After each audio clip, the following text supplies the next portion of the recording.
Opening the chat.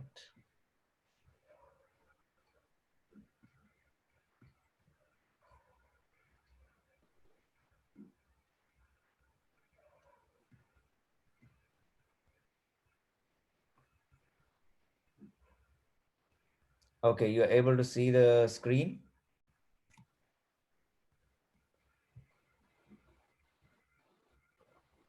Cool. So we'll get started now. Thank you everyone for joining.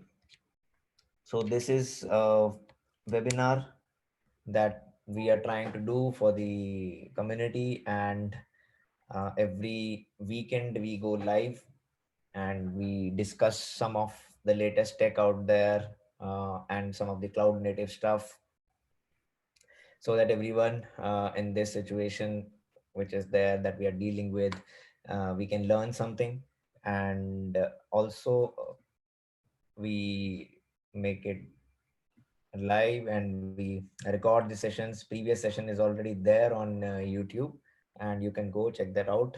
It was on Go introduction from the scratch, a lot of discussion about Docker and the CKD certification tutorials, like from where you can learn. And in this session, we'll learn about the time series database, InfluxDB. We'll learn about Golang. We'll extend the learning on Golang with some of the coding exercises. Sangam will walk us through that. And then Ramiro is there with us today, and he'll be talking on Okteto and some of the Docker Compose things which recently got open sourced.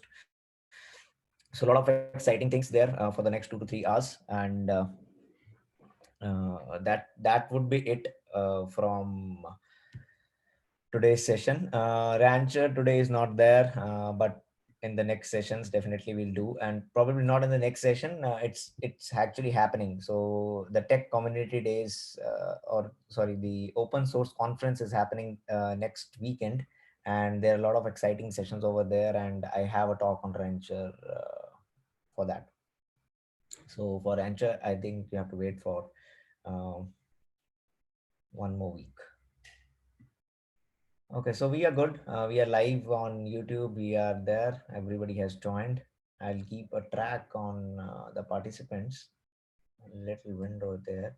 And kindly help me with the chat. So since right now everybody can chat with anyone. So if any question arises, try to answer. I'll be first focusing on the PPT, then a demo, so that you take something from this session. And if question Q&A are there, try to answer, and I'll at the end of the session I'll go through all the Q&A and we'll answer that. Okay, so if my connection is fine, I'll probably share my video as well, and if it stops, then probably I'll stop the video.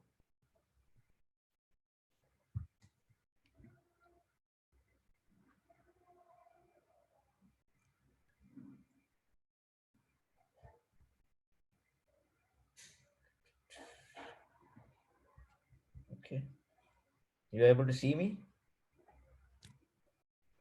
Awesome.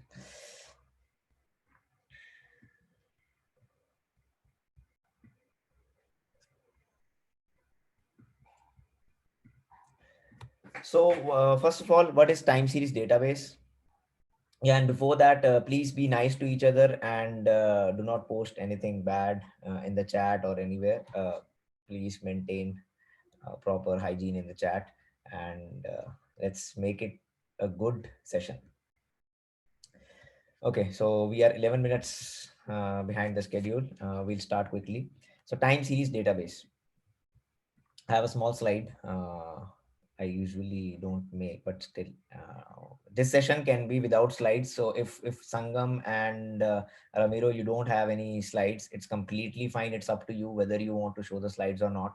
So I had this slide previously with me, so that's why I'm showing that. But it's completely up to you whether you want to show or not, because this is not a typical typical meetup session, a presentation session. So this is a community webinar kind of stuff where we interact, where we try to make the community learn something new, so that they can go back and they can implement a little part of whatever was presented during the whole session. So that's my Twitter handler. I'm very active on Twitter. You can reach me out. That's my blogs, and these are some of the meetups that I run, along with a lot of folks that are there with me to support all these meetups. And it's a vibrant community out there with the Docker and Kubernetes stuff. So, first of all, before deep diving into why Kubernetes monitoring, I would like to tell you why time series database at first place. So, time series database is a time stamped database, as you can see on the screen. So, you can also go to this link. I'll be posting posting the links regularly. So, this time series database, which is called TSDB, is a time stamped data. So, over the time, over the last decade or two, the growth in time series database have been immense. So anything that is time stamped and has to be stored and aggregated, downsampled, analyzed over time, it has been proven that time series database have worked efficiently for that purpose. And there are a lot of time series database open source out there trying to solve this particular problem, out of which Influx is one. So time series are simply the series, the measurements, the records in the database terminology that has time stamped. So you can see that in your life as well. You have a lot of events that happen on a particular day and particular time.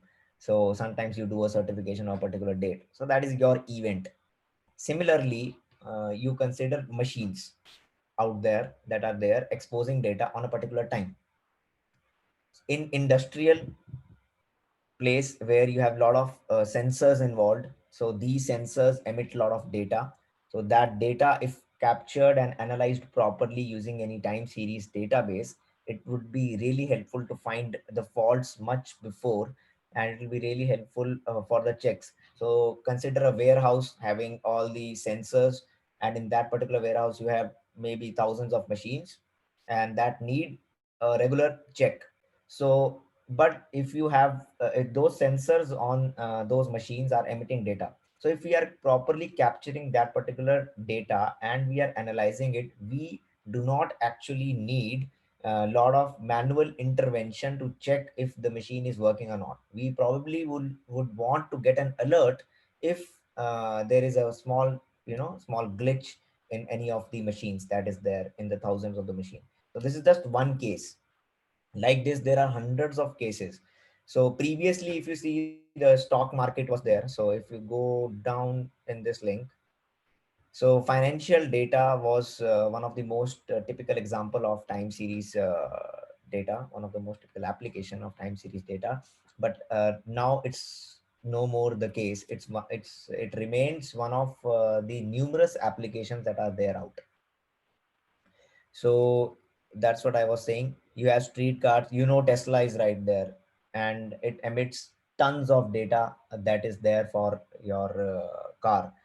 And you need to capture that, monitor it, analyze it. And they do it, they also capture it, and then they innovate on their software portion as well, like where all the flaws are, what all things are there. So that's why time series is important now. Everything is emitting data in this world, and we need to capture that data in a time series format. I mean, everything is actually sending. Let me add few folks. Yeah, so they are sending the data, and once the time series database is capturing the data, you can analyze it, you can downsample it, you can have it aggregated over a longer period of time as well, which was not case with the traditional RDBMS workloads, where you would downsample kind of data. So suppose one series is there. Suppose you have ten metrics that are sent per second. Now for that particular moment, that metrics is very useful, but over the time you won't need the exact metrics. You might need the cumulative or the downsampled version of it. Maybe in a day you have 10,000 data points, and in at the end of the day you just need one data point out of that 10,000 data points.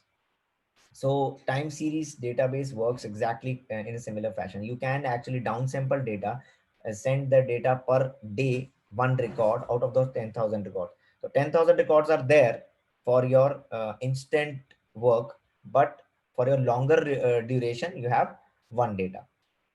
This is one of the other feature. There is one more example that was very good over there. Yeah, so TSDBs are optimized for exactly this use case where you have, the case I exactly mentioned, 6 months summarized by month. So if you want this kind of aggregations, then it becomes very difficult in the traditional databases. You can read this line. It have to be deleted after its period of time. This kind of lifecycle management is difficult for the application developers to implement on top of the regular databases. And time series database are highly optimal to find that sort of key value pairs, tags, on the basis of tags, and give you the result in millisecond. Where if you find the similar kind of try to find the similar kind of result in a traditional rdbms, it will take a lot of time. And you may come up with a huge query to find out some stuff and do some aggregations, but time taken will be huge, and that's what the rdbms are not meant for. So these are the top 15 time series database engines according to this DB Engines website. I've never been to this website, but yeah, a lot of ones that I've heard of. Prometheus, everybody knows about that. Timescale, OpenTSDB, KairosDB, InfluxDB that we'll talk about today.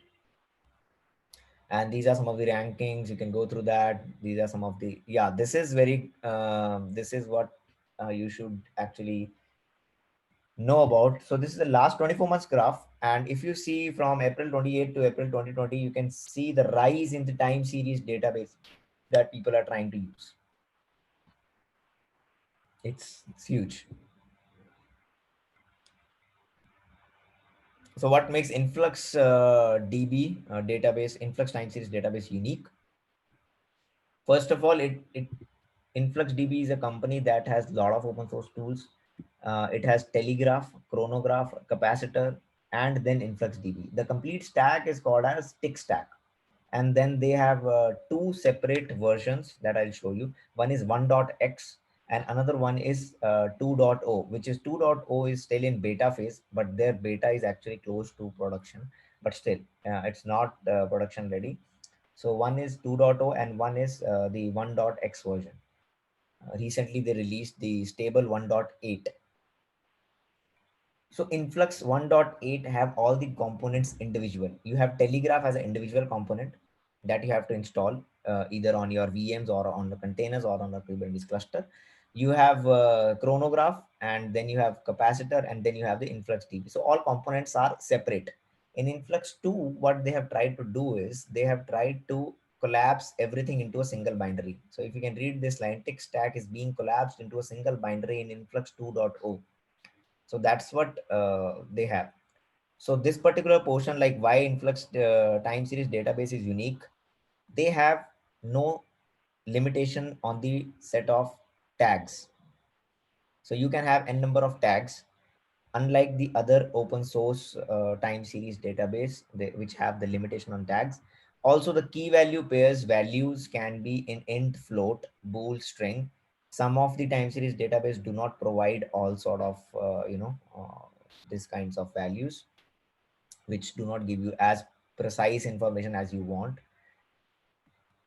And you have Influx Enterprise and Cloud, which are obviously paid ones, but the Influx 2.0 and the Influx 1.x is open source versions. And I can show you how to set up an HA environment as well if we had time.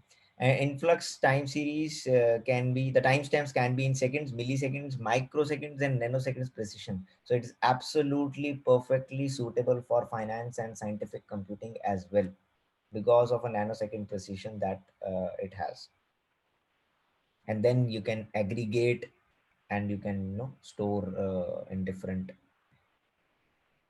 retention periods, and you can have different retention policies for same particular measurement. Like you have a CPU, this particular measurement itself you can have per second. After that you can aggregate and have a retention policy for that aggregated value over the period of 6 months. So like these you can have. So that was a short introduction why time series database is so important at this point of time, why you have, yeah, why time series database is important for this particular time, why influx is what we are discussing today, and how now comes the portion where things get interesting. Now I'll show you a demo and I'll show you how it works, and you can implement exactly same scenario at your places, because everything that I'll be doing is open source, and everything I'm doing is on a Katakoda Kubernetes playground, so it is free for all. So you don't even need a cloud account or something like that to test out different stuff. You can directly, whatever I'm doing, just do on your Katakoda playgrounds, so you'll be able to do exactly what you want to do. Before that I would show you some of the components. Let me present this whole screen. So since we are more inclined towards Docker and Kubernetes community, so a few pointers on why Kubernetes monitoring as well. So Kubernetes also, publish lot of events over time. So here also you can see the terminology time is coming. And Kubernetes maintains its states with respect to time. So if you say that I need two replicas of my deployment to be running all the times, so it has to check every time that there has to be two replicas of the deployment that we have specified running all the time to maintain the desired state. That's how Kubernetes works. So, but for a reliable platform, for the downtime prediction, for the event monitoring, performance monitoring, and the observability prediction, you need Kubernetes monitoring. Now say that you have a full production ready environment with 300 nodes working. Now you have to be sure when and where the downtime occurs. Then you have to store those downtimes so that over the period of time you can have number of downtimes. On basis of that you can have a set of metrics that contribute towards a good graph that will show how reliable your platform is based on the downtimes.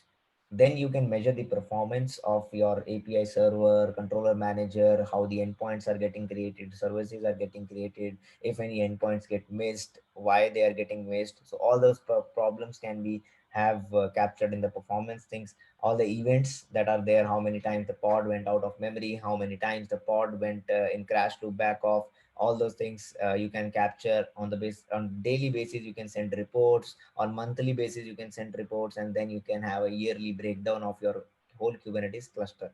So exciting, right? If I have these set of reports daily, monthly, and yearly basis, I don't have to do anything. That's my whole Influx, the tech stack itself is handling all sort of stuff. Now next, yeah. So already you know that Kubernetes API server, and you have the Prometheus endpoint. It is exposing the metrics in the Prometheus endpoint, and you have your kube state metrics, node endpoint, exporters, Kubernetes components. All these metrics are there, yeah, which pulls the metrics from the API server, Kubernetes node, and then you have agent, which is something called Telegraph. That's what I was talking about. So this is another open source project which is already there and free to use. Uh, yeah, I'll add them.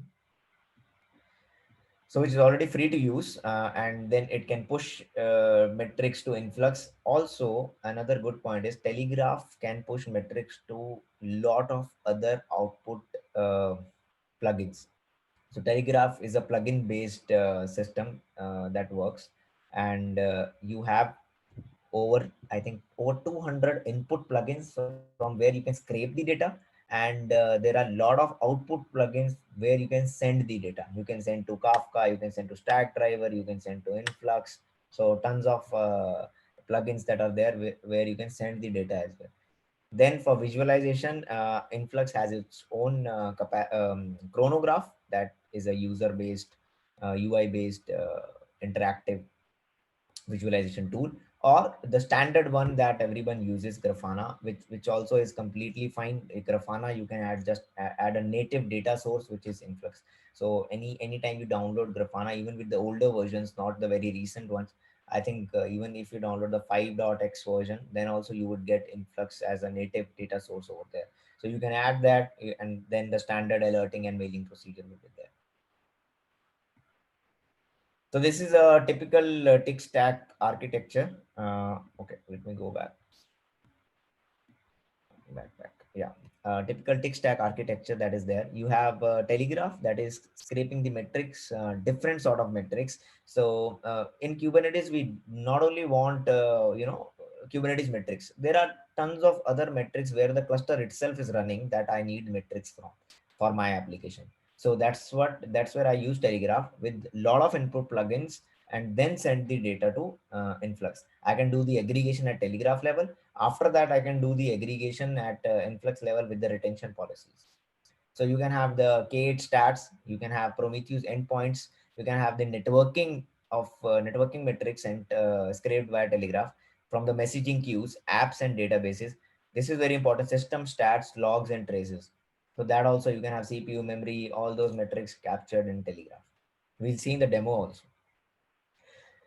And chronograph, like I told you, it's a interface for your Influx data platform. InfluxDB is the actual time series database where the queries will be running, the high performant queries will be running, where you run thousands of series, months of data, and you get the results in milliseconds. So that's the beauty of the time series database. And capacitor is another real time streaming data processing where you write high performant queries that you can do with 1.8. You have capacitor support, built-in capacitor support, and with 2.0 all these components will be coming together.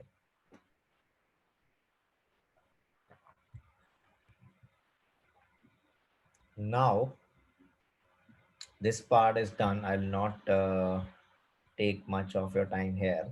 Now let's go to the demo part.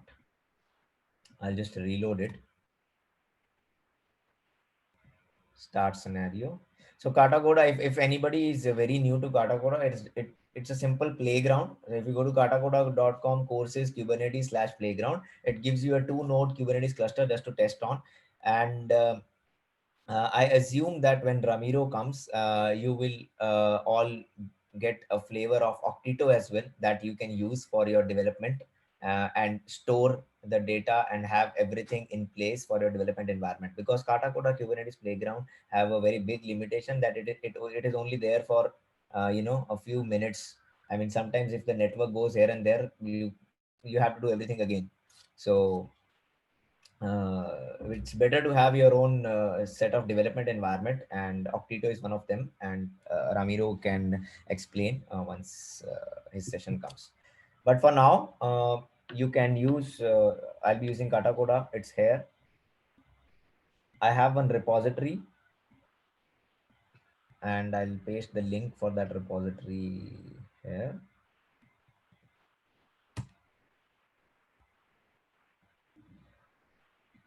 So you can just clone this repository. What this repository has is it has all the Helm charts for the installation of different components of Influx, like the Telegraph,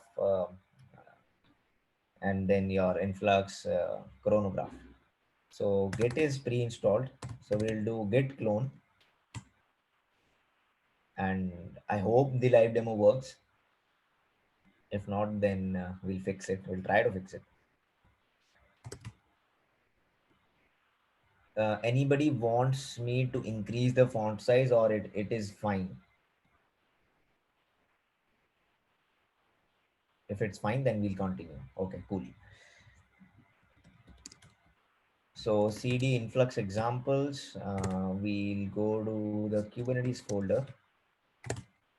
So what it does is it has I can quickly show you some of the things.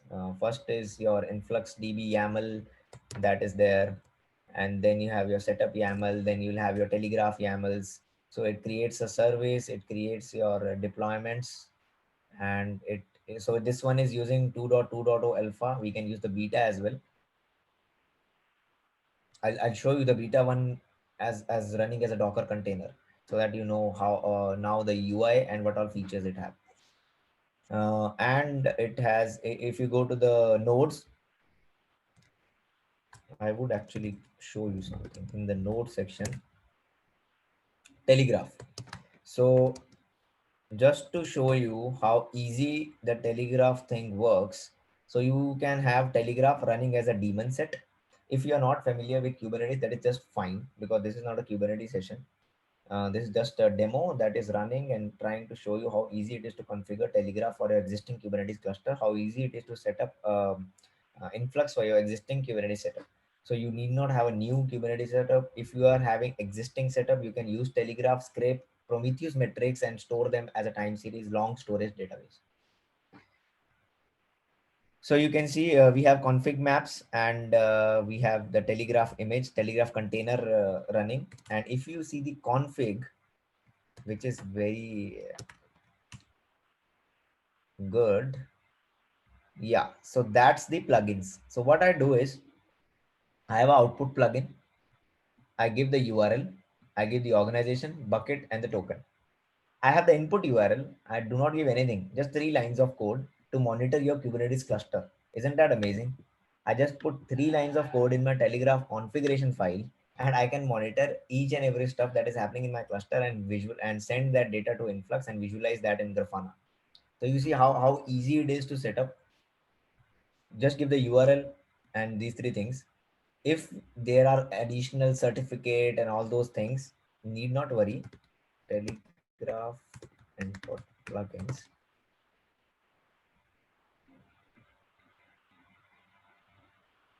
So Telegraph is used to scrape the data. Then using Telegraph, we are sending data to Influx. That's how it is related.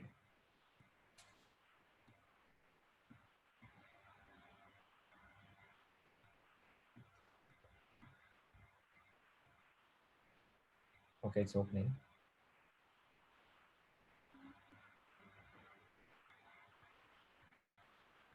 Okay, what we can do in the meanwhile, while I show you the Telegraph plugins. So you have cloned the repository. You are there in the Kubernetes directory, and there's a make file. Just enter the make command and let it prepare the stuff for you. Download the Helm charts and all those stuff. In the meanwhile, we'll go to the Telegraph and see the input plugins. Just have a look at the number of plugins Telegraph is having, and it is getting updated every few days. I mean, last commit, if you see, it is 2 days ago. So you can see, like, people are actively building Telegraph plugins. I will give you one. So there are two very good plugins, Kubernetes and Kube Inventory. And uh, to just give you a very good use case, why would you use this? So the out of memory pod. Whenever a pod goes out of memory, so there are very limited set of there is no straightforward way actually to capture when your pod goes out of memory and send an alert. I have done some kind of research on it, but there's no exact very straightforward way. But with Cube Inventory, when you send the data, there is a measurement that is there from where you can have the terminated reason. So whenever a pod goes out of memory, in the terminated reason, it will have OOM killed. So you can have a Grafana getting monitored on that particular OOM killed, where the status becomes 0, and then you can set an alert on that.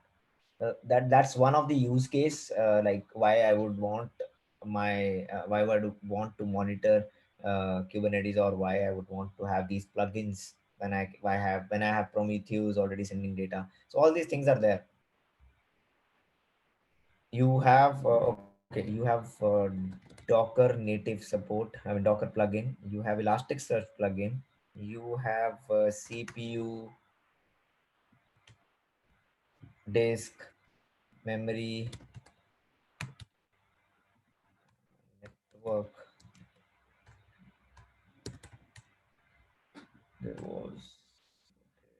You have Nginx plugin, you have Postgres, Redis. So all these plugins are there. Now what I wanted to show you is, if you go to any plugin and just see how to implement that, the configuration file, it's this much, that's it. No plugin would have a long configuration file that you actually have to do. So you have very small config files that you have to put in for your telegraph, and you will be good to monitor the stuff. Now everything is created. Let me clear it.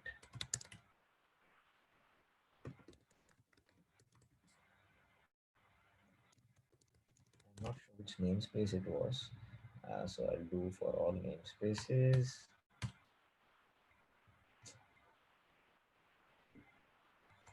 Spellings. So we have node port 31851.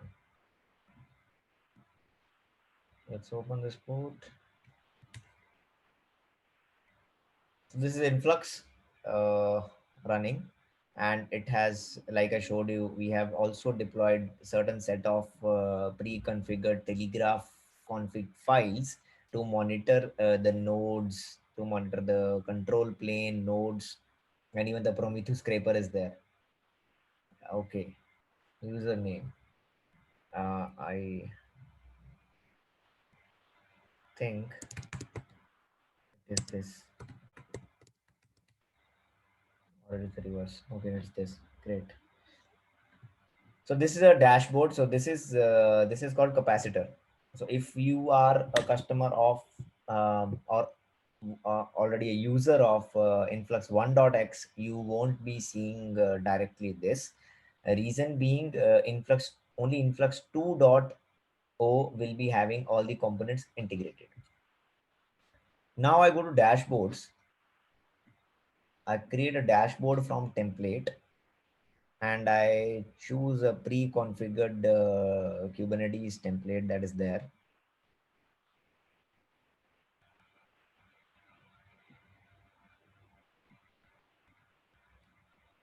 Let's click on it, give it some time to get the data. Okay, it already got. So you can see I am already getting the metrics. Right now, obviously, there is nothing running on my cluster as such. So you're already getting the metrics, and you can see in the database, in the data explorer section, you have the Kubernetes thing, and you have all the memstats information. You have Kubernetes pod network, Kubernetes pod container. In Kubernetes pod container, you have CPU usage nanocores, and you should have memory usage nanocores, memory usage bytes. So suppose you want to have um, a data where you want to show that this, okay, yeah, you want to show that you have this much allocated memory or this much allocated CPU for your particular pod or deployment, and how much actually you are using it. So that sort of metrics will be very good to show. So like this, there are other use cases where this can be used for sure. So it's open source, and you can play around with it. I would like to show you the latest edition, and let's clear the screen and work here itself.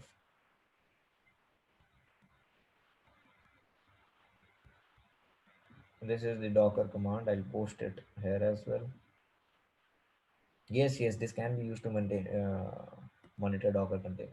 Definitely.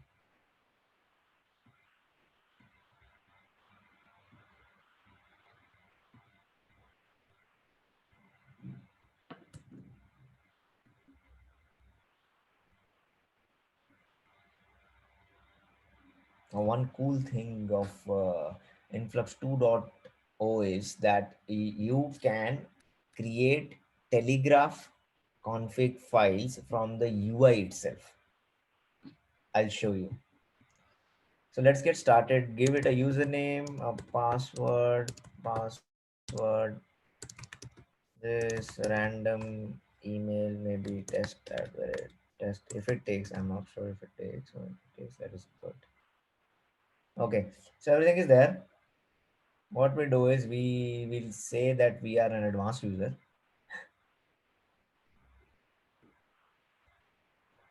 So already you can see that you have uh, telegraph metrics. I mean, you have the influx metrics that is running. So on top of that, all the other things remain the same. Only the UI has changed a bit. And now this particular things, they have added scrapers, client libraries, and telegraph. So telegraph is added as a native component here itself. From the UI, let's create configuration. Now you will see how good it is. Now we already did Kubernetes Docker. Let's do for system. Let's take the system metrics, which will give me CPU, disk IO, mem, net, processes, swap, system. And let's create and give it a name, system metrics. Create and verify. You can so what you can do is, what this tells you is, you can test your configuration whether your data is getting sent. So you on another on the same system, you can have your telegraph installed, and you can export this token and run the config file just to see. I'll click here just to see if we have a connection found, and we are receiving the data loud and clear. Now let's go back to the, I think it created a board as well, if I'm not wrong. Yeah. So for the pre-built telegraph configuration files, it will already create your boards as well. Now just click on the system metrics, and you should see the telegraph configuration file already created for you. You can see the agent, you can see what all the buffer size, batch size that is there. So batch size is nothing but in how many batches your data is getting sent to Influx. It will not go one byte, something like that. So whatever batch size you configure over here, you will be sending that. And buffer size is, if your say influx goes down, it will remain in buffer for some sort of time, that next time when your influx comes up, it will send the complete buffer. And then you can see, if you go down, you can see the inputs. So output already taken, so you need not do any configuration. It's automatically done for you. Automatically the URLs are generated for you. So it automatically picked up my Katacoda environment URL. It created the input plugins for CPU, for disk, and you can see we have used so many input plugins, and these input plugins are just one liner. I mean, one just two words, and you are getting the files. Now you can download this config, you can edit this, you can delete this. So pretty good. Let's see the dashboard, how it works and what it tells. So right now the data is not coming, because maybe we have to run whatever was there when it came on that particular screen. But yeah, the data will come here, and it will be the same thing that comes. And you have,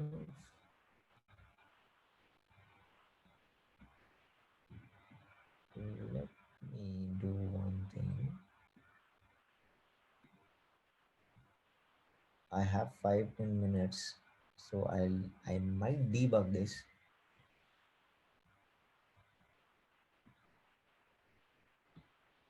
This is the, by the way, this is the 2.0 documentation,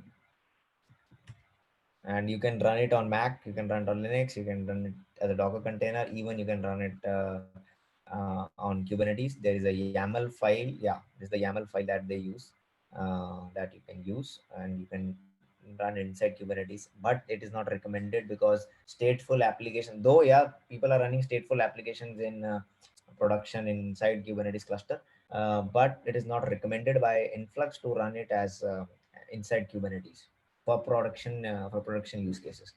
But definitely you can try it. No harm in that. Let's install. Let me do one thing.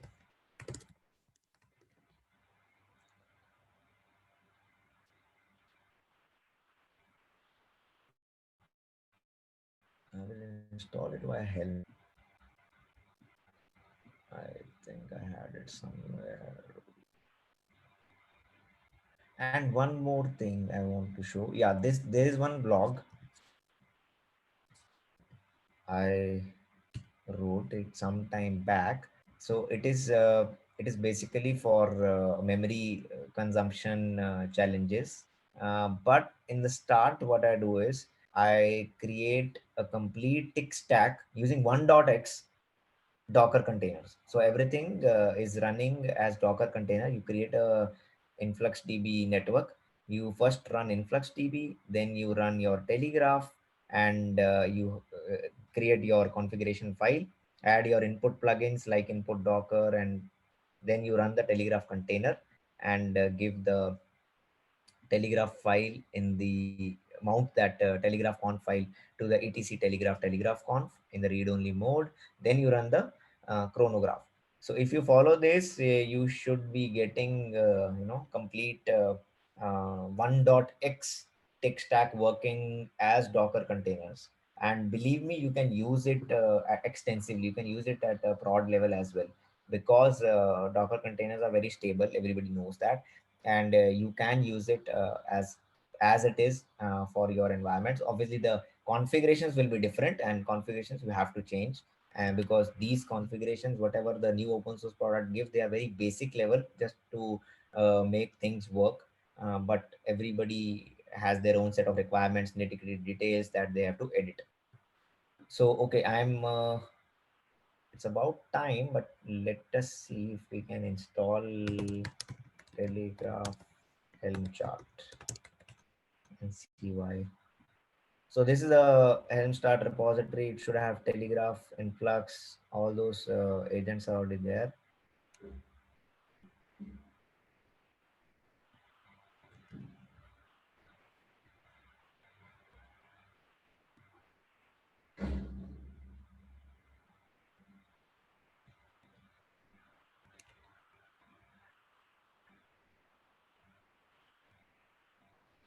Oh yeah, okay. I mean, I have to create another one because these are already running state. But we already have one data explorer thing running, which is this.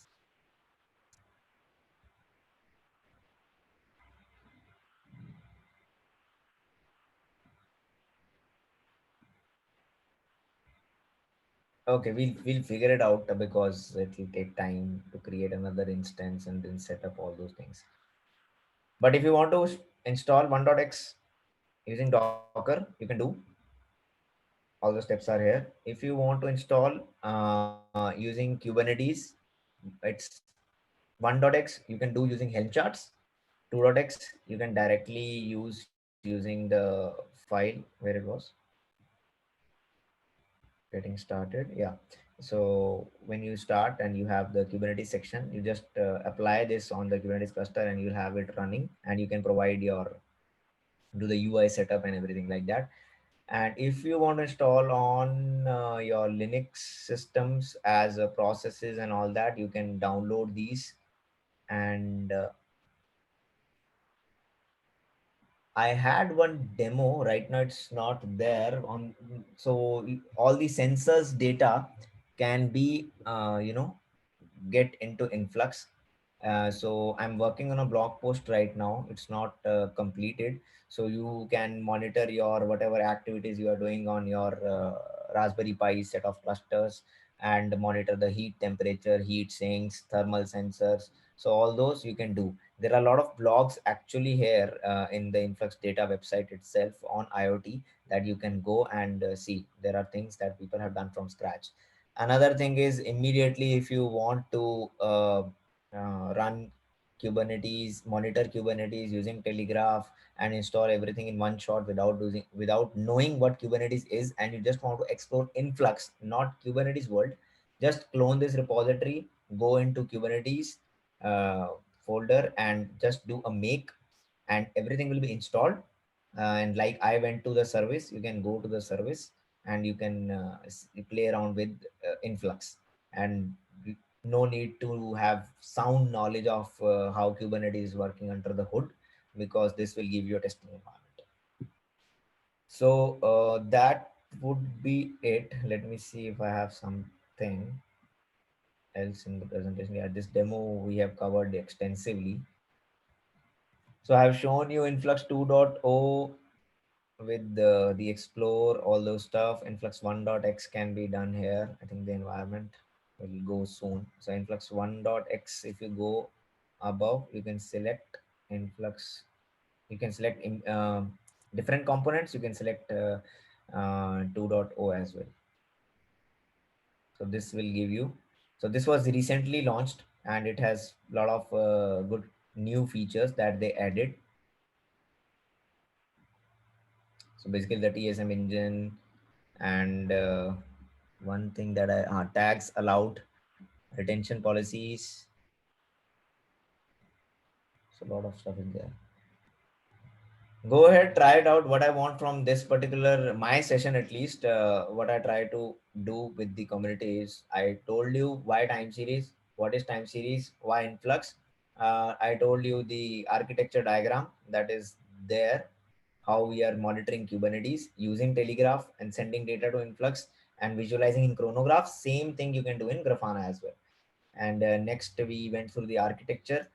Next we actually implemented the Kubernetes setup on a Katakoda cluster, on a plain Katakoda cluster. We went there, saw the dashboards, how it looks like, and the metrics.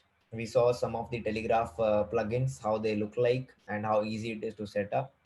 So all in all, this would be your starting point if you're already doing it. And if you have any questions related to tech stack, you can shoot me up on Twitter. You can ask me here, and if I'm not able to answer, I can read stuff and get back to you. Also, one of the biggest challenges, one of the biggest questions that people usually ask me, if we already have Prometheus implemented, why would I want to have any external solution? So the answer to that, I would say, is Prometheus is not. Prometheus is just capturing that state of data. It is exposing the endpoints. Then you need to have your Prometheus cluster. Prometheus is not meant for very high storage capacities for long duration. For long duration stuff, you don't have extensive sharding over there. You don't have retention policies by default that you can create over there, and the downsampling is something that is not very easy to do over there. Another thing is you need to have external solution like Thanos to have Prometheus work well with your high available, to have an HA kind of setup. But with the Influx, you can it's open source. You can have your setup in HA mode as well. And yeah, that's pretty much it from my side for today's session. And next, I give to uh, Ramiro. Let me introduce him.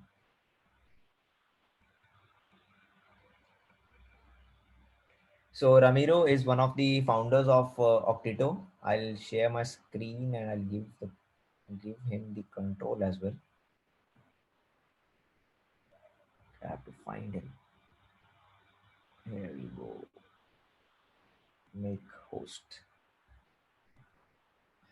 So he's one of the founders of a company called Okteto. He has spent most of his career building cloud services, developer tooling, and before starting Okteto, he was there with Atlassian, and he was a software engineer at Microsoft Azure as well.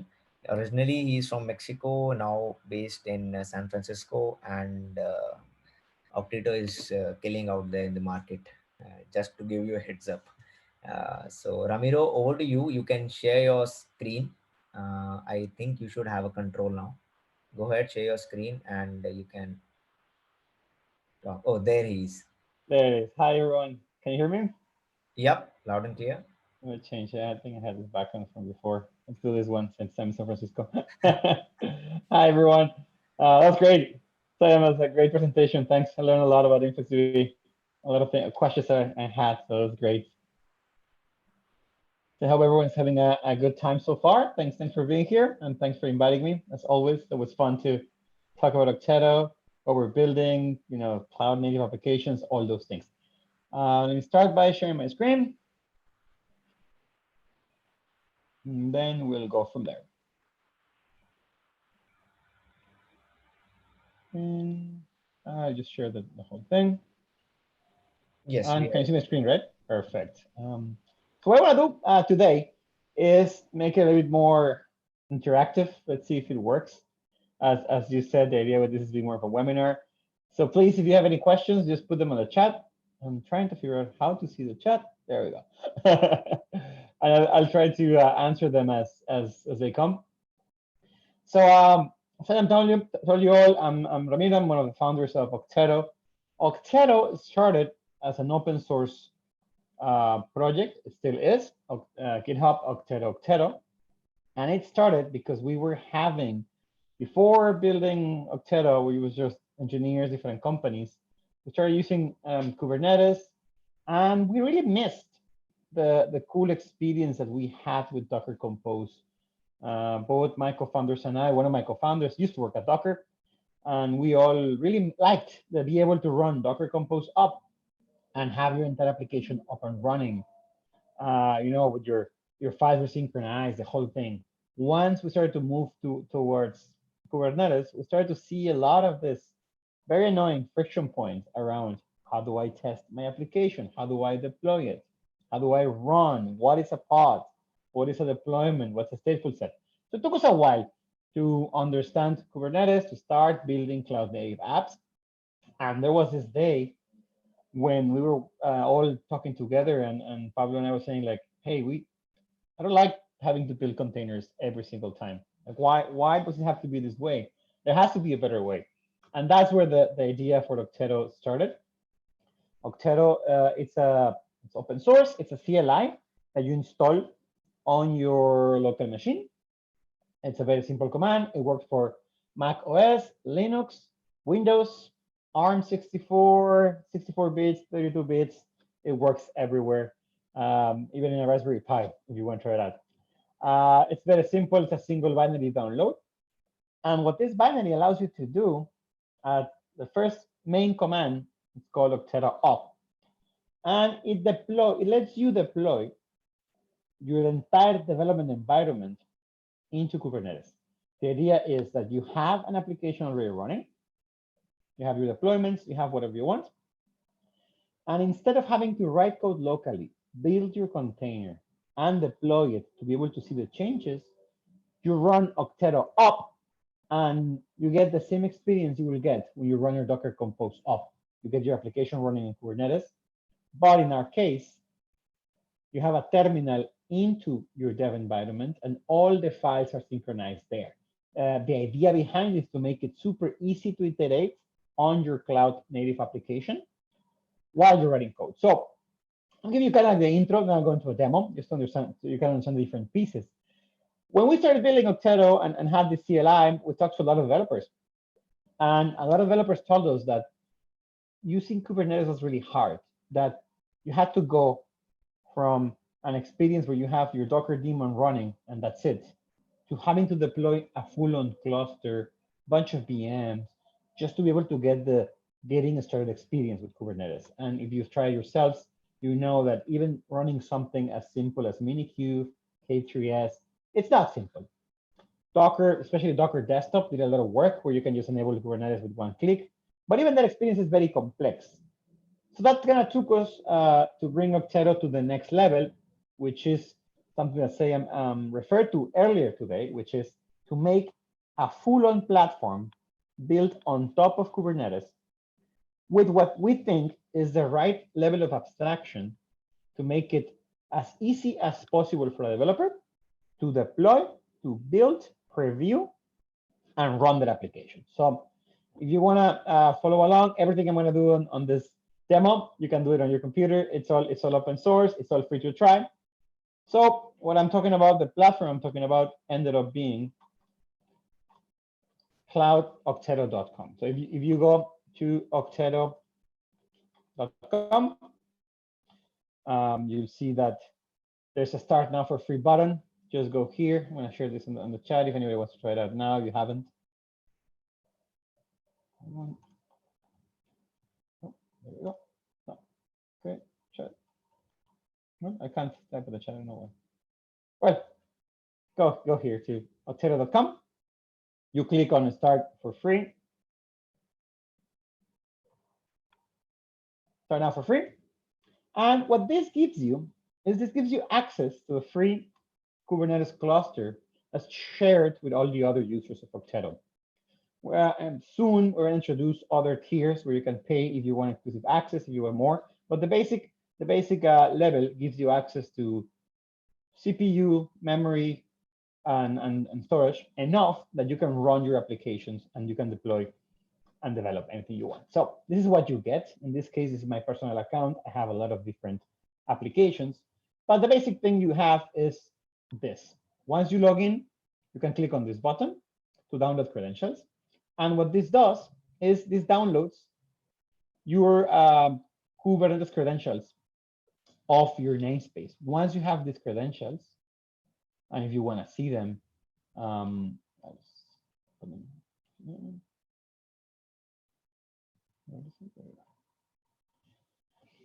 they're pretty standard Kubernetes credentials. It has an endpoint, it has a certificate, it has a user, and it has a token. With this, you can go to your command line and start using Okteto with kubectl, with Helm, with any Compose, any tool for developers, for Kubernetes, sorry. So once you're here, what can you do? First thing, you can deploy applications. We include with Okteto a catalog of applications, simple, what we believe are like the building blocks.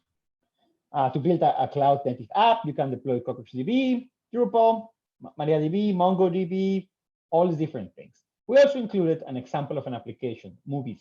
And this is the application I'm going to use for this demo. Movies, it's a 3-tier app. It has a front end, a backend, and the database. So someone asking, is this still a development site? Yes, this is just for developers. The CLI I'll show you is what you need to deploy your dev environment. But even without the Okteto CLI, you can still log in, download your credentials, and if you already have an application that has Kubernetes manifests or a Helm chart, you can deploy it. So similar to customize an Argo CD. No, this is one level under 7. What this is the platform. Imagine of this as a managed Kubernetes service, but that you don't have to manage any of the infrastructure. You get your namespaces, and we worry about everything else. So the idea with this is you focus on your applications, you focus on your code. You don't have to worry about network policies, identity, how to create more storage. You don't worry about any of that. All you worry about is, as a developer, how to deploy your application, how to run it, and how to develop with it. So this example, you click on the Movies app, you get some configuration. In this case, it's just the password of your MongoDB instance, and you click deploy. I already deployed it here. So you'll see that my application is running here. And what happens here? I have an API, my front end, my database. If you look at this interface, it's very different to what you're normally used to when dealing with Kubernetes. And this is on purpose. This is we want this to be super developer friendly. Just show you what you need as a developer to build your app. The endpoint. Okteto automatically gives you ingress endpoints, SSL certificate for you. It will show you here the endpoint. You don't have to dig through different configurations. If you want to see the installation logs of your app, they're right here in one click. If you want to see the logs of any specific component of your app, you click here, and you see them. In this case, these are the logs of the API. So finally, you click on the application. The endpoint runs. The application is running, and you can see it. You can see it live. In this case, I'm going to store this because I'm going to show you some of the other features of Okteto. So this is kind of high level what you can do. You can create an account, download your Kubernetes credentials, deploy applications. What do you do after that? Well, as a developer, next thing you do is you write code. So I'm going to go to my terminal, and I'm going to do it right here in VS Code, but you can do it anywhere you want. In this case, here we go. This is a repo. I'll share the link. This is on my personal GitHub. It's just going to show you a little bit of the power of Okteto. So let me change this and this I'm just restoring everything to the way it should be. So first thing you do with Okteto is you install the CLI. Here it's already installed. You can see I have the version 1.1.8.4, which is the latest version. So first thing you do, as Sangam already put on the chat, you log in. When you log in, what this does, it will open your browser window, and your CLI and the browser will exchange a token. It will download all the certificates and everything you need to be able to access Okteto. At this point, you go back here, you see that I'm logged in as Arboriesa, that's my GitHub ID, and my context was automatically updated, which means that I'm already logged in into this cluster. So if I do something like qctl get pod, you see that it's already there, it's already running things. So at this point, I can just use Okteto as a plain Kubernetes cluster. So what I'm going to do is I'm going to do qctl apply. So this repo is going to show you has some manifest here for Kubernetes, API, DB, frontend, ingress, very standard. So I'm going to apply my application. This is, imagine that it's the same as any other Kubernetes instance, completely using the standard tools. If my application was built with Helm, I will do it. So if you go back to Okteto, you'll see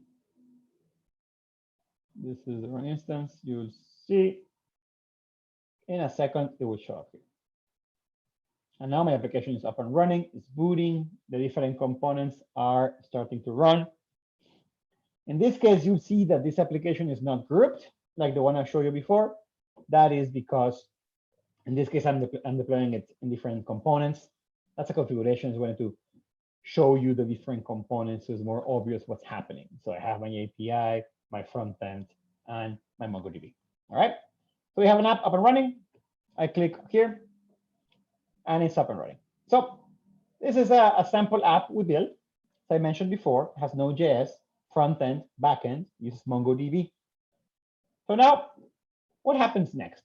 Normally, if you look at my UI, you'll notice that movies is a list of movies, and then I have continue watching, which is a list of movies. The app is this was meant to show you the movies you have already watched, or the ones you're watching, and all the catalog, but you'll see that they are all the same. The application is not doing the right thing. Normally, what would you do? You'll have to figure out a way to run your application locally. You'll have to look at the code, build your container, deploy it, retry everything. So instead of that, I'm going to show you how with Okteto, you can develop, preview, debug, and redeploy your application the easiest way there is. So first thing, go back to VS Code. Let's start with the front end. I'm going to go to the front end. The other command after logging that you can use with Okteto is Okteto up. Okteto up is the command that starts your dev environment on the cluster. While that runs, I'll show you some smaller thing, which is this file. Can you see me? There we go.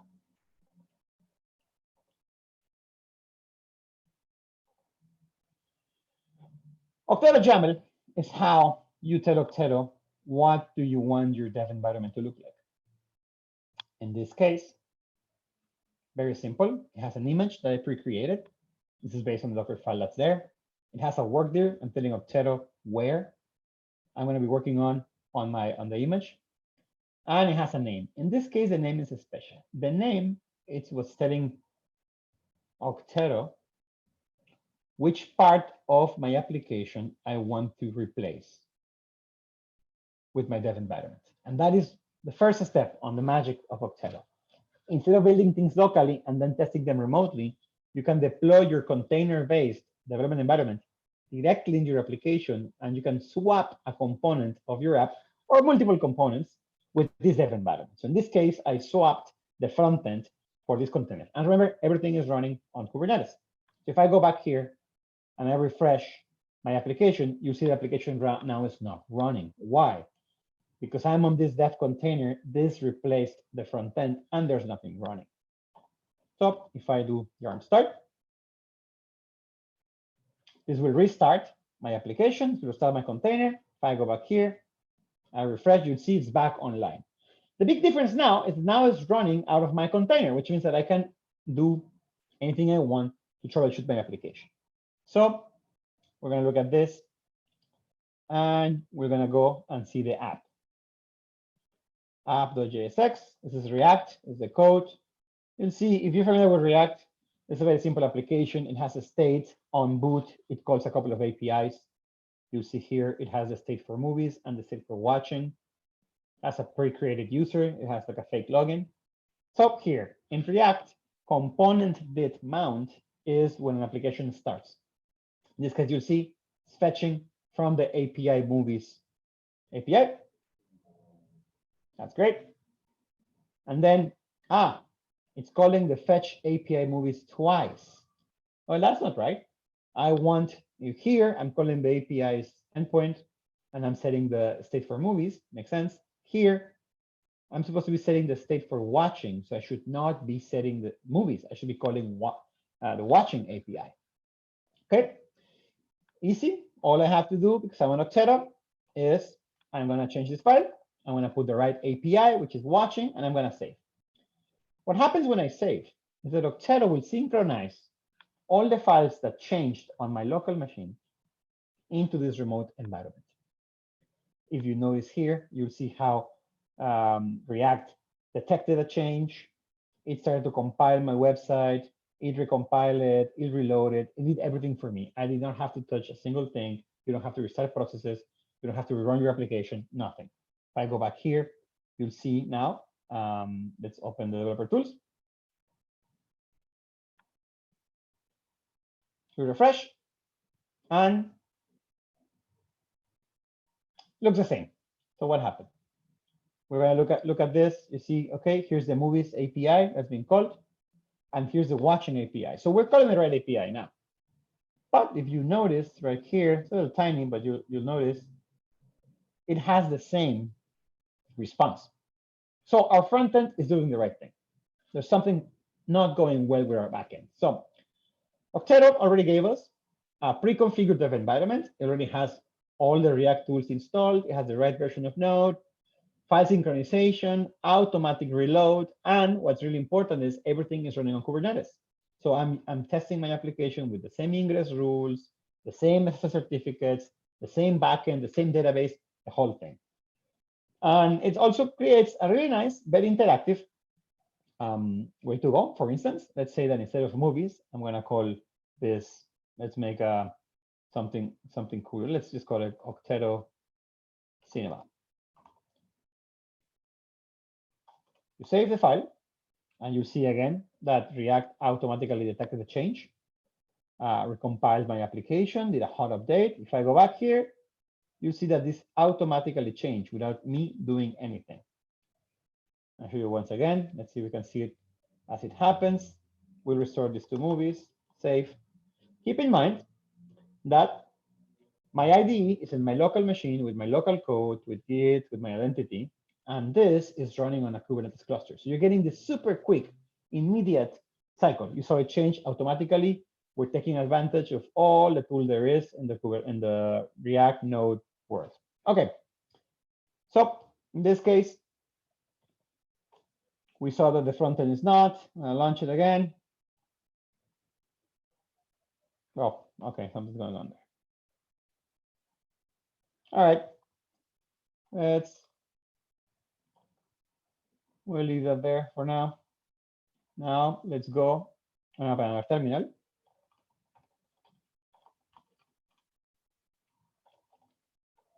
I'm gonna go to the API.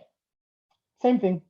Let's look at the API. What I'm gonna do with the API is something else. One of the other advantages of this approach is that we really want to use all the tools you're used to. We don't want you to have to do special things just because you're building an application for Kubernetes. So one of the things we're really working hard on enabling is the use of hot reloaders that you saw.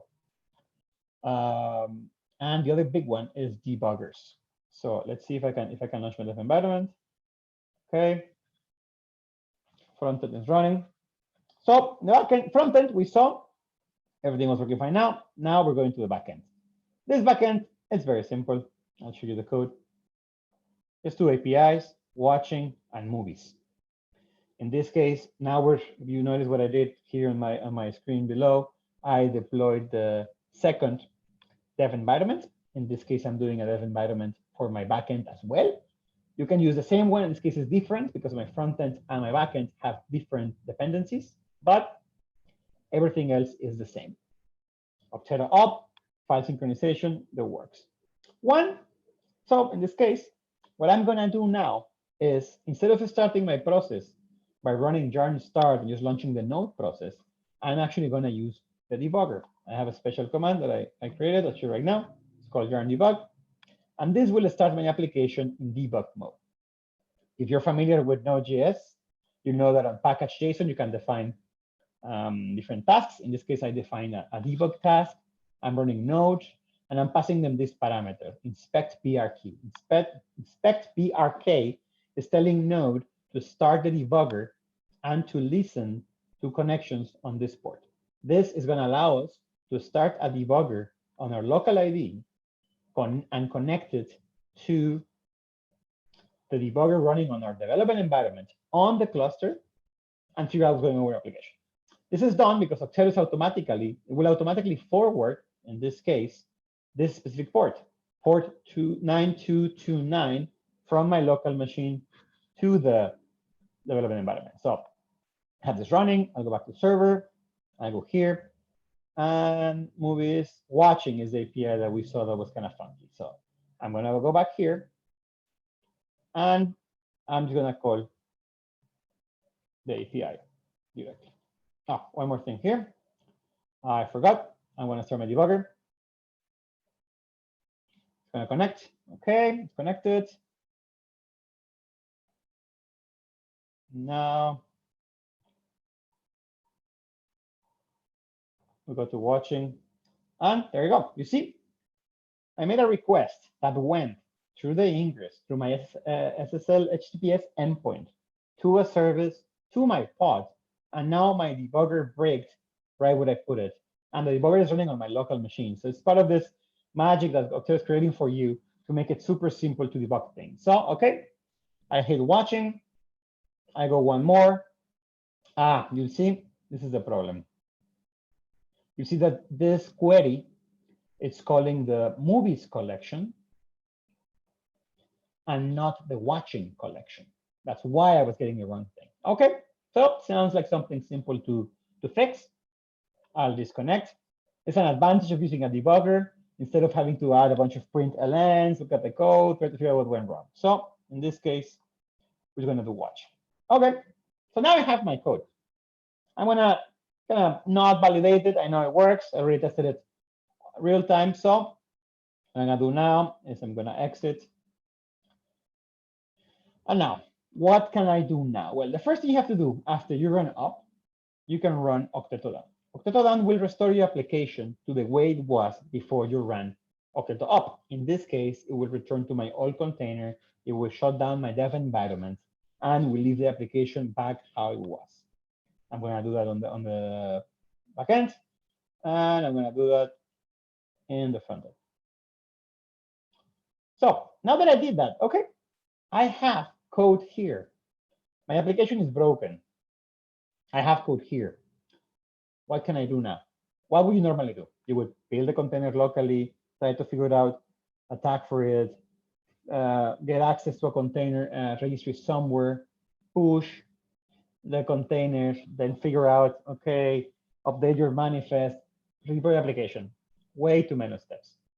Besides a Kubernetes distribution, Okteto also gives you two other really cool services.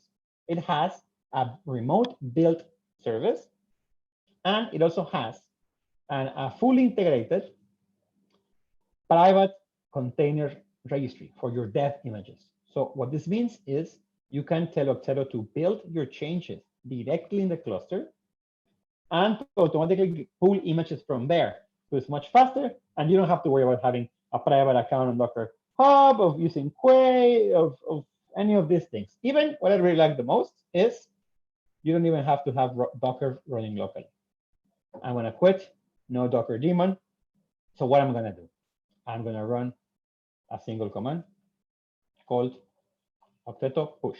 Okteto push will automatically build my changes remotely, create an image for me with a dev tag. It's not going to touch master. It's going to automatically update my application and redeploy it, all with a single command. When I run push, you'll see that this, I'm going to make it the full thing so you can see it. This is all powered by BuildKit. It's all built on top of open source. So it's using BuildKit on our cluster. We run a huge farm of BuildKit servers. So you don't have to run anything locally. It's compatible with any Docker. As long as you have a Docker file, everything else works for you. So it'll do build, it'll do install. It's a very typical, and you can do it for any part of your application. So in this case, it's doing it for the front end. You see already finished. You see here that instead of asking me an image, it just automatically picked Okteto's private registry, my GitHub ID, the same image that I've been using, Movies frontend, but it gave it the tag Okteto. I go to my other terminal, which has the API, and I'm going to do the same thing. I'm going to go to the push. Because you see, it's going to use same private registry, Movies API, also giving it a Okteto tag. Why Okteto tag? Because we don't want you to worry about picking your tag, whether you have to use a SHA, a container, or even you have to wait until CI/CD is done for you to be able to test your changes. No, that's great for when you're ready to go to production. But when you're developing, I want you to be able to be super fast. I want you to be able to just iterate quickly, see your changes, and not have to worry about it. And also, by using Okteto Cloud, you don't have to run Docker, you don't have to get credentials, you don't have to worry about your images being in a publicly available, none of that. It's all done there. So now I can go back to my application. You'll see that it's actually said it just got updated. Right here, you said the API was updated just now. Frontend was updated 1 minute ago. I go back to the same URL I had.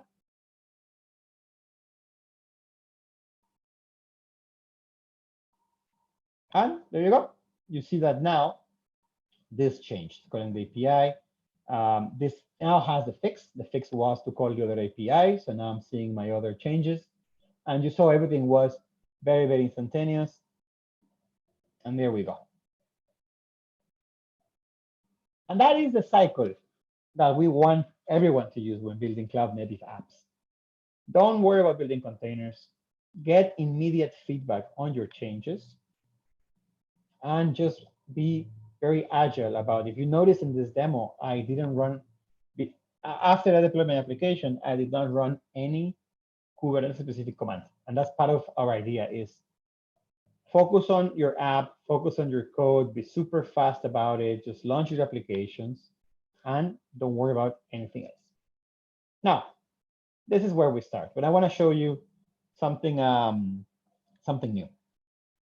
Just to close up, I have 5 minutes. So one of the things that we've talked to a lot of people that they don't like about Kubernetes is they don't like having to build so many manifests. Hundreds of people have told us how much they miss Docker Compose, that all they want is Docker Compose on Kubernetes. We talked to a lot of people. We saw there's something very interesting. So we started a second, kind of we extended Okteto to create this concept called Okteto Stack. It's something very new. We launched it maybe a couple of weeks ago.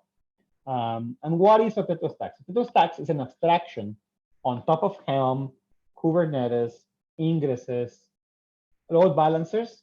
So you can define your application with the same format as Docker Compose, but all the power of Kubernetes behind this, right? You have stateful sets, you have deployments, auto healing, auto scaling, anything you need for your application. But if you look at this, you don't have to write hundreds and hundreds of configuration files. You have your application like this, and it works. I'm going to show you, I have in this repo, just to compare, this is what a Kubernetes manifest looks like just for the API. It's a service, a job, and a deployment. Then you have the DB, which is also a bunch of lines. You see the DB alone is 82 lines. The front end is another 50 lines. The ingress is another 20. It's a lot of code that you don't really care about. With stacks, this is how it looks like. I have a service. I have a public an entry point. It's a proxy called movies. I have my front end. I have my back end. I'm defining some mvars to be able to access the DB and all that. And that's it. That's all I need. So how does it work? Well, it works very similar to Okteto up and all those things. First, I'm going to delete my other application. It'll be gone. So for this, I'm going to show you something. The easiest way to deploy a stack, if you have it, there's two ways you can do it. First, you can go to Okteto Cloud. See, this is gone now. You click on deploy, you click on stacks, and you can just copy paste your YAML here. It's very similar to Compose. It's not exactly the same. So you might need to make a couple of changes, but you put it here, you click one button, deploy, and it will launch your application for you. In this case, we're going to launch the Movies app. You can do the ones by default is the very famous voting app. We call it voting. In this case, the voting app you'll see is it's Python. It has a front end, has Redis, store votes. It's just to vote on your favorite pet, and it'll be up and running in a second. In the meantime, you'll see that the Movies app is the same as the other I showed you, but the difference is instead of having 300 lines of YAML, 5 different YAML files, it's all in a very single file, self-contained, only what you need as a developer. It's something we're new. We're already working with some teams to adopt it, to try their applications. So if it's something that you're interested in, please try it out. Once you deploy your application with Okteto stacks, you can also use Okteto Op to launch your dev environment. It's Okteto Op, I should mention this, is completely independent. It works on any Kubernetes. It works on Okteto Cloud, but it also works on Minikube. It works on AWS, Azure, DigitalOcean, Civo, any of the Kubernetes providers. And also, Okteto works with anything that generates a deployment. So you can do Okteto Op on any deployment, on a Helm chart, on an open fast function, on an operator. If you're building a current operator, it works well as well. Actually, I built a plugin for Search Manager using Okteto. So it's really a very powerful tool. If you're building any application that is meant to run on Kubernetes, give it a shot. And now, also, a member of the community, Devanjot, created a mobile app for Okteto. So yeah, can we use the Okteto stack to deploy the common queue applications? Yes. Okteto stacks is compatible with any application. You can run it there. The idea with the stacks is kind of to abstract you away from Kubernetes. So if you already have an application with all the manifests, maybe it's not the best case. But if you have an application you want to move to Kubernetes, if you have an application that works on Compose, it will work. It will work with anything. In this case, for instance, this stack is using the Vietnamese MongoDB image. The sample movies app is using the standard Redis, so you can use anything. In this case, you see this one is up and running. So, running out of time, so just quickly, try the mobile app. Go to the Play Store and download it. That allows you, it was done by the community, which is really exciting. Hopefully, the author, if you don't know him, Devanjot, hopefully he'll be able to join this webinar, try it out. Go to Okteto Cloud. To collaborate, there's a lot of things you can do. First, go to Okteto on GitHub. That is the entry point to everything we do. This is the kind of like the landing of our open source. This is the main project. Stacks is part of Okteto. You can download the latest version. Like I didn't show you, but real quick, you can do Okteto stacks. And you can do deploy from there as well and destroy and pass the file. What we're looking for in people is one, is testing it out. Try out your applications. If you want to submit, we're going to open another repo next week with samples. If you want to provide a sample, that would be really, really cool.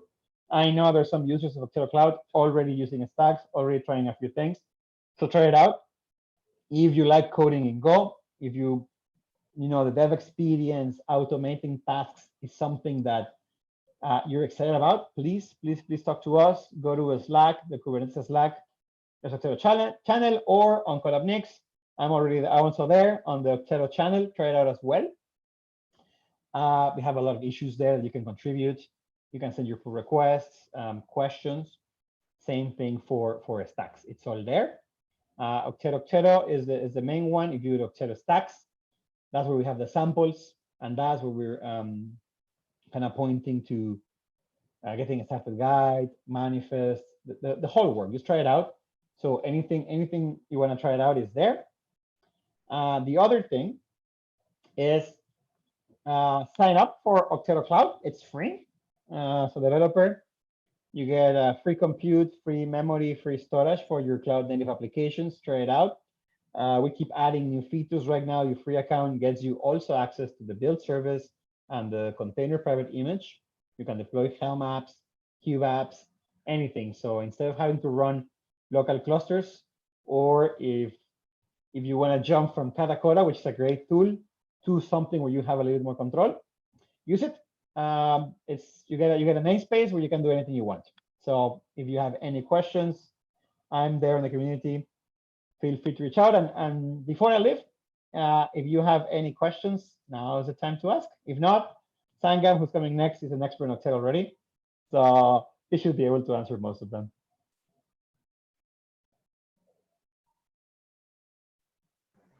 Wow, that was a great talk. Thank you, Ramiro. I mean, isn't that cool? Everyone, like, you get your own accounts free and you get your computes. You can use them for your demos, development purpose. You can use the stacks. I mean, that's so cool. I mean, Yeah, everybody. please use it.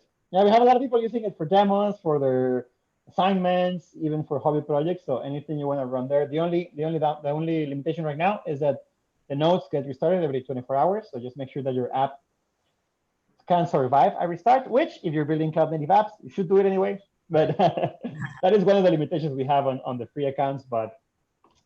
And try it out. If you have any questions, we're always on the Slack. So reach out to me or someone else on the Twitter community. And thank you for the time. It was great. It's a great community out there. So, and if anybody, like Ramiro said, that if you want to contribute and if you are learning Go, and if there are good first issues that you can go ahead and contribute. So that is really cool. So anybody out there learning language or having some experience, go through the code base, try to see what all you can fix, what all feature improvements, create a issue, and then start contributing towards that. So that is really good. So there is a question, is there any support for encryption for files instead of using plain text?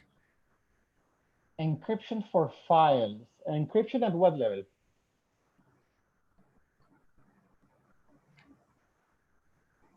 Are we talking about the manifests or what kind of encryption? Oh, for credentials. Not right now. Right now, the credentials that you download they are encrypted, but it's not fully. The secrets are stored as Kubernetes secrets. That's something we're looking into, how to integrate better with other things. But you could, if you want, you can deploy your own vault server and use that for encrypting your credentials or things like that. But right now, the credentials you get, you're the only one that can see them. So you download them. They're generated on the flight. There's nothing in store credential-wise on our side or your side. The only thing is when you go to the login, there's a .octeto/token.json file that has your API key. That one's not encrypted. That is actually, I filed, there's an issue pending if anyone wants to collaborate in how to use your local vault to store that key instead of putting it on plain text. So that's something that it's important to a lot of you. That could be a good issue to contribute, but it's something that we have there. The other question is, can I use it on Minikube? Yes, any Kubernetes compliant distribution works. Minikube, K3s, MicroK8s, all the way to EKS. If you deploy something with COPS, it works in all of them. And I forgot to mention, if you want to run your own Okteto Cloud, we also have Okteto Enterprise. It's a self-hosted version of Okteto Cloud. That's also free for teams of up to 3 people. In that case, you have to put your own server. That only works on servers. It doesn't work on Minikubes right now. We'll get there. It's not quite there. but it's also free. So if you have a cluster and you want to try it out, that experience for you and your team, your friends, it's also free for up to 3 people. Once you get bigger teams, reach out to us and we can talk about a license or there's a free trial as well. For us, it's all about how can we make the life of every developer as easy as possible when it comes to build cloud native apps. So, and finally, we give a lot of talks. So follow us on Twitter, Okteto HQ. I mean, we're going to be in the events next week. That the open source, what is it called? Well, there's an event on the 25th with Ajit, so we'll be there as well. And I'll be in CubeCon talking. I think it's going to be virtual at this point. OSCONF. Thank you. Thank God. I'll be in OSCONF with Sangam. We're going to give a talk on Okteto. And I'll be at CubeCon. I think CubeCon will be virtual. So keep an eye for that. Probably going to be available for everyone. And yeah, if you ever want to talk about Okteto or anything else, feel free to reach out on the Slack. Yeah, thank you so much, Ramiro. That was a great, Thanks to all of you. It's great. great to hang out with you. I hope everybody enjoyed the session and you got something to try it out. Even Sangam posted the demo repository that he was showing. So probably you can go to that repository, create your free account and test it out, whatever he has, demoed today. We have this session recorded. So if you have Oh, any, perfect. you can go back every time again and see where and all he did the changes and how he deployed the application and did stuff. So uh, great session. I really enjoyed and I hope everybody else enjoyed as well. I hope everyone enjoyed. It was kind of a quick I enjoyed. tour of all the things we do. I'm glad you did it. Again, thank you for the time. Thanks for inviting me and have fun. I'm gonna log out. It's late here in San Francisco, but it was great Cool. chatting with all of you. Thank you, Ramiro. Thank you for your time. Okay, next up we have Sangam. We have a Go mini workshop. So Sangam will try to cover as much as he can in the given amount of time. And so it will be a great workshop. We did a Go introduction, as you know, last session, and that is recorded as well. So last session was a basic scratch introduction that was done. Today it will be a bit farther from there. We'll do some code snippets and stuff. So over to you, Sangam. I'll make you the presenter and you can then start. Hey, hello everyone. Yeah, we can hear you loud and clear. Let's start. I'm sharing my screen. Awesome.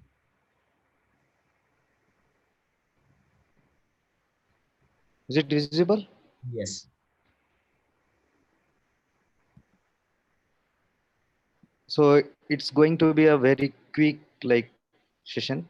Already some of the folks joined in Go Jakarta meetup, which is happened in last week. So I will cover most of the thing. So let's start with the I have something platform called Gopher Lab, and you can check this slide in gopherlab.collabornix.com. And this is going to be a quick demo, very quick. I'm trying to cover the important things.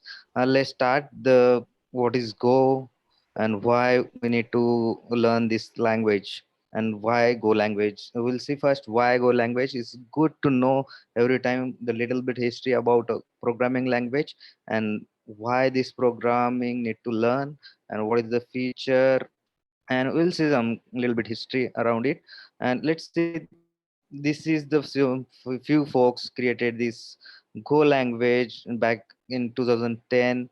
So Go was invented by this genius who is invented PC, UTF or JVM hotspot, and this is a project by Google. So some of the few folks from Google and other some genius minds collaborated and try to create this new language. So what are the feature of this language is a performant multi-core concurrency compile networking and clear syntax, powerful standard library, garbage collection. So I will be uh, uh, trying to explain you each and everything how you can learn this stuff.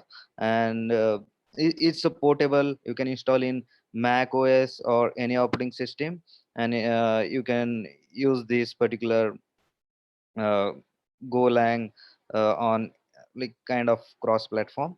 So this is backed by Google, and it is a fully open source programming language. You can contribute also. And first, this is a nice article. When you go to the Golang org/dog in FAQ section, there is a nice article by the Google or the Go project. Why are you creating a new language? Why they need to create a new language? There are a lot of languages like C, C++, Python, JavaScript, a lot of languages. So Go has a problem to run their infrastructure. They need something, some kind of faster, easy way to run their infrastructure. They came up with this project called Go, and they thought like it's a good to uh, it's good to like start something new which fulfill the requirement of Google. And this is a nice article. You can go and you can check it out. I will share the link. So this is another thing which is by one of the slide by Brad. He talked in like one of the GoCon Tokyo in 2014, I think. So this is a slide I want to showcase. Like, we are human, which we are happy to write a small syntax, or we need something easy to human to understand uh, programming syntaxes. So this is something which we enjoy. Ruby, Python, Perl, this all programming language is good for human but not good for a computer. That is one of the problem statement. So C is a faster. Why C is a faster, and why this most of the operating system is written in C, C++? Because this is a more understandable and efficient for a computer. And but human are like, now some of the folks, this is not a controversial talk. I'm not comparing any language, but there are, just I am explaining.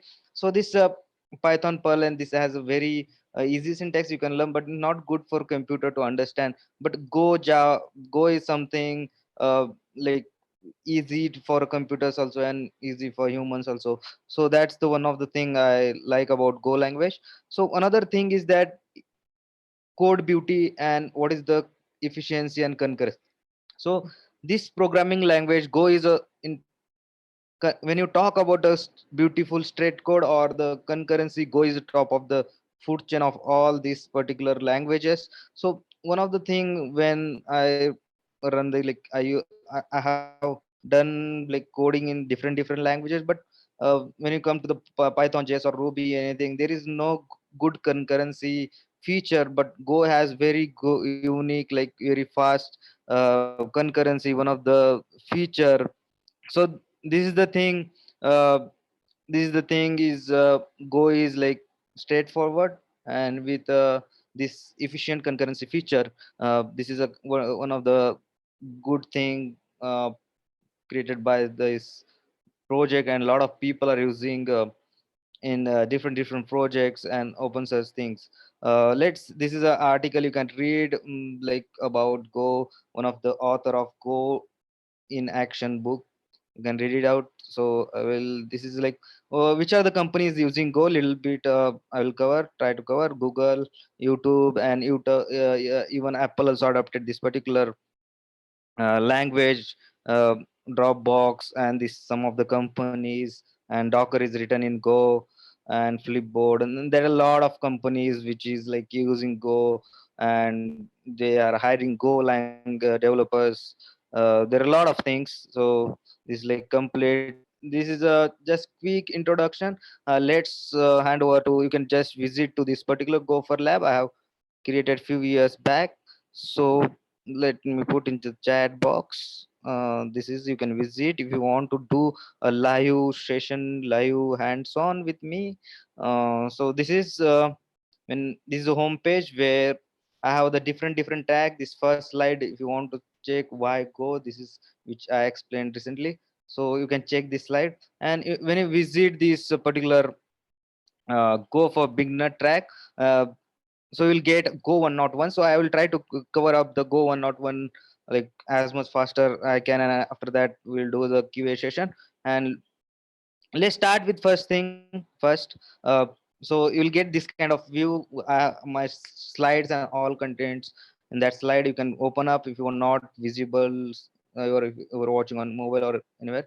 So this is already we saw this particular Go is written. So Go is like very well documented, but if you're not well familiar with programming language, this document might be complicated for you. So that's why I started this particular thing for those who learning Go language. So I'm creating learning material for Go most of the time, and that's why I started this Go for Labs. So you can just click this link, and or you can watch the previous live session where we actually explained how to install, and I'll just recap it. So this is the installation link. You can install or download the Go. After that, installing, you will get this kind of file. After that, after that, just go install. After installing, you can check the Go version by Go version command, and there are a lot of command. You can go to this link and you will get the all command, or you can put this. You can put a help, Go help. You'll get all the command list. So this is after that one of the important command is go environment. So where when you give a go environment, so path variables and all, you can give a go path and whatever the go root or whatever your id directory and whatever configuration you want to. And go path must be point to your workplace where your files and code is saved. And go root is must to point to go lang source code, which is present in user slash local slash go slash bin. Or you can give your own path. And this is a simple slide. And even you're using bash rc, you can just declare here what you want to configure, and you can configure. And for the Windows user, you can follow the steps. So this is like I'm not explaining. So you can ask this question to yourself after doing this all stuff. You'll get the result, you are going good or not. So this is a just so let's start with the first program. So this is a first program, where like this is a first program. You need to first start with package main, like another like other programming language. This is just a package name. So this my package name is package main, and I'm importing a fmt package. You can give like this import and like this syntax, and you can import whatever library and packages you want. After that, you can create a function which is in go language func main.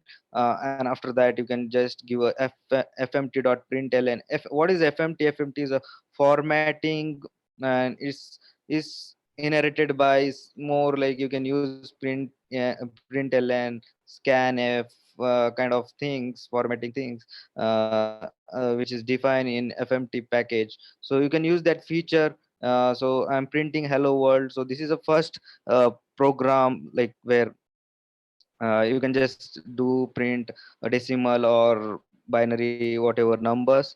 So you can go to this particular link. I will just click link. So after clicking link, you will get one environment where you will get automatic code. So this is a browser based IDE where you can run your code and you can practice and just run it, or you can edit file. So you'll get the output hello world. So this is a first program where you can just declare package whatever function your whatever library you want to import it, and whatever functionality you uh, want to try it out.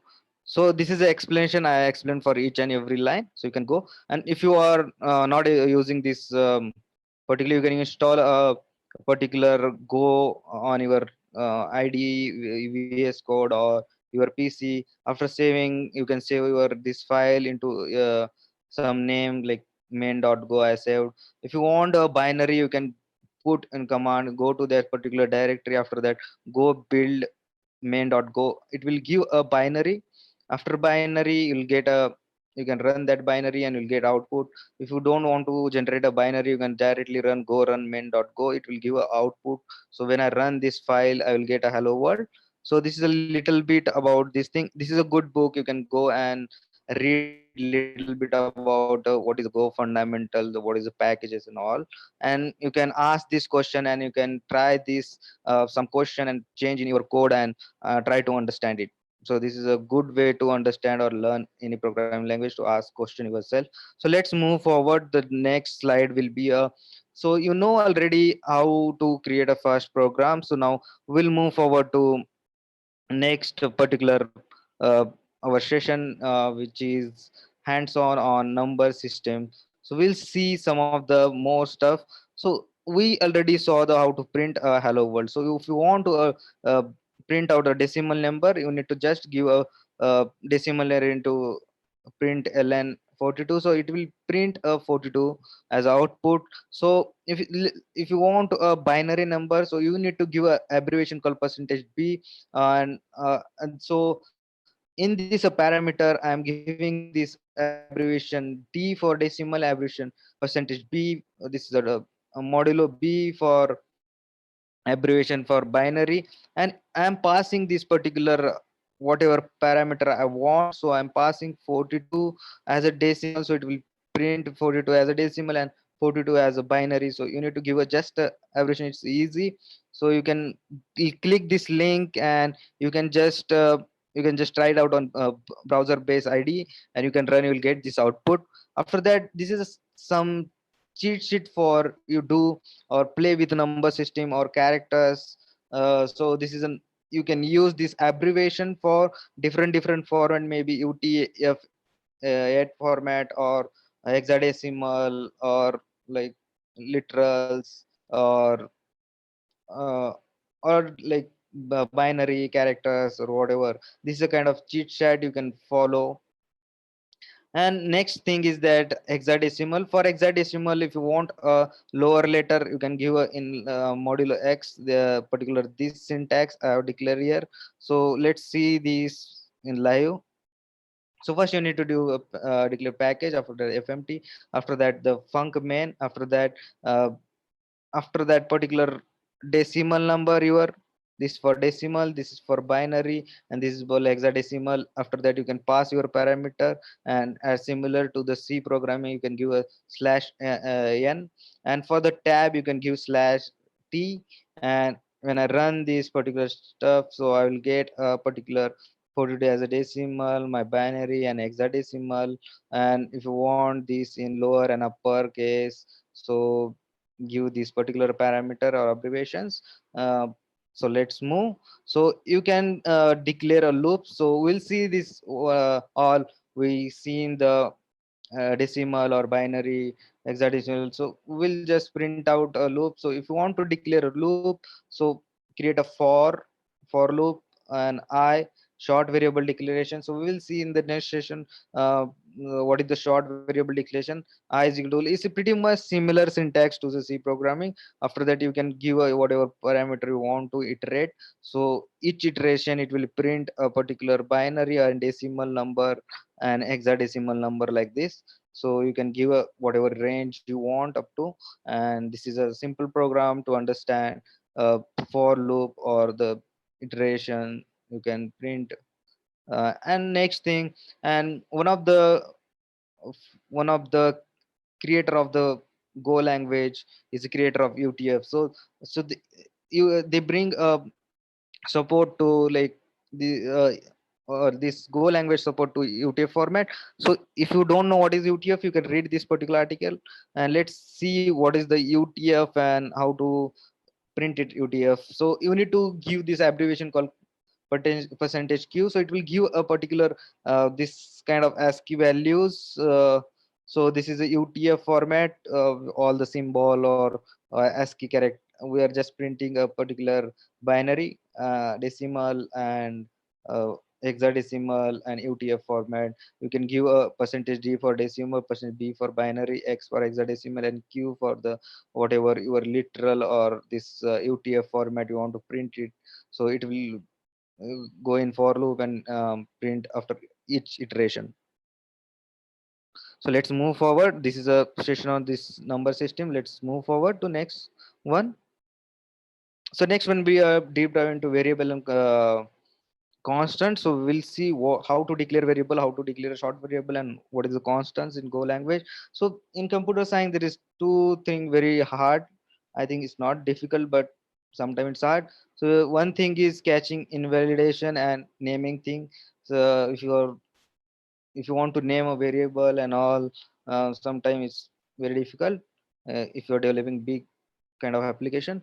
So in Go language, you can declare a variable using give a syntax called var. After that, whatever your variable name, after that whatever your variable data type, you can give it. And after that, I am using this particular variable name like message and passing this particular value, giving this particular value. Message is equal to this hello world. When I print this message, I will get hello world. So this is a simple program where I have shown you this particular how to declare. You can give a var, after that your variable name, after that whatever your data type of that variable you can give.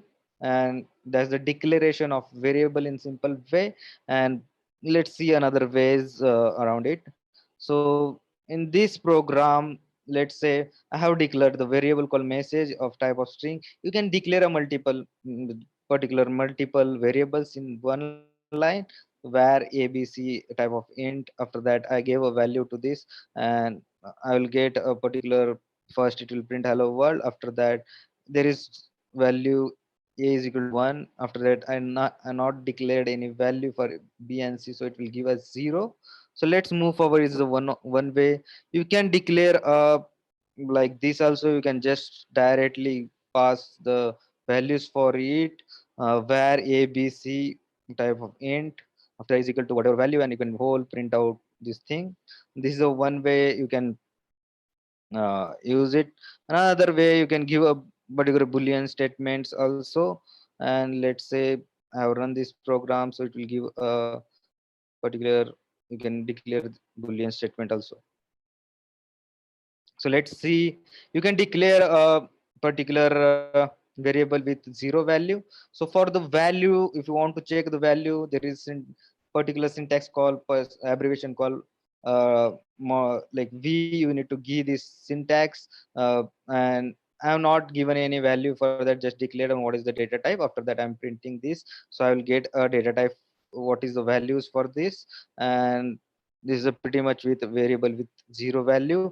And there is maybe this Go developer or creator is a big fan of Marvel fan. If you saw this Punisher movie, this short variable declaration kind of they use symbol kind of similar thing. So let's see how to declare a short variable and why we we need to use this short variable. So what is the short variable? Short variable will need to be declared inside your functions.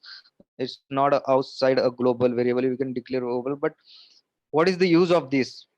You can declare using this particular symbol. So when you declare a short variable declaration, you don't need to give a data type. So I'm not declaring any data type for this, and I'm just printing the value of this particular, let's see, this thing. So I'm getting the value whatever. So here you can see I'm not declare any data type. You can declare short variable declaration like this. For loop also you can use it. This is a pretty much how to declare a short variable. And you can use the simple way of variable declaration, where whatever your variable name, after that variable data type. So let's move forward. So let's see, I have declared this particular short variable, and I need to check what is the type of that variable. So you can give this t, um, modular t. So this particular abbreviation to show you the what is the type of the database. So let's move forward. So we will see the scope. So now we seen how to declare this stuff, like how to declare the variable. We'll see the what is the, if I declare some variable, what is the scope of that variable for the particular universe level, what is the variable scope for that package level, what is the scope for the function level or curly basis level. Let's see the, there is like, there is what is the, what is the role of capitalism, and what is the, in other programming language we see public, private, protected. And in Go I will say it's, there is no class and no object. So let's see this program. So this particular program is stored in GitHub. So what I am doing, I have particular, I will explain. So let me run this thing. Okay, run. It's waiting for remote server.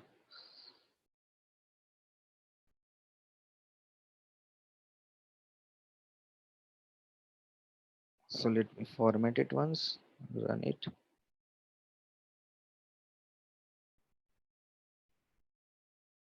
Let's see now. I'm getting the output, my name, particular name. So this is a Viz particular package. I have created one folder. So I will see. So what is doing? I'm importing this particular stuff from Viz package from my Git repo. So it is under this particular repo. So you need to just give a import whatever your Git package where you stored. So this is a universe level of scope for the package, or you can use this kind of stuff in program. So you can just need to import this particular whatever package location. So I put this location.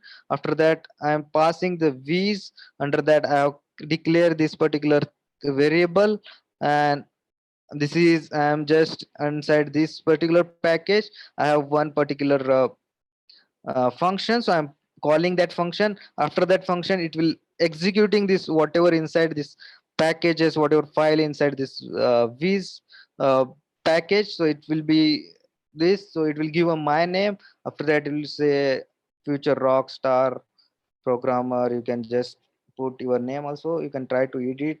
So I will share the code. So let's see how it's work in the bigger way. So let's see. So this is my, when you go to this link, whatever this particular github link, so you can go inside that. I have created in like this structure. There is a main package. Inside the main go, I created another package called folder called vs. So inside that name and printer go two files are there.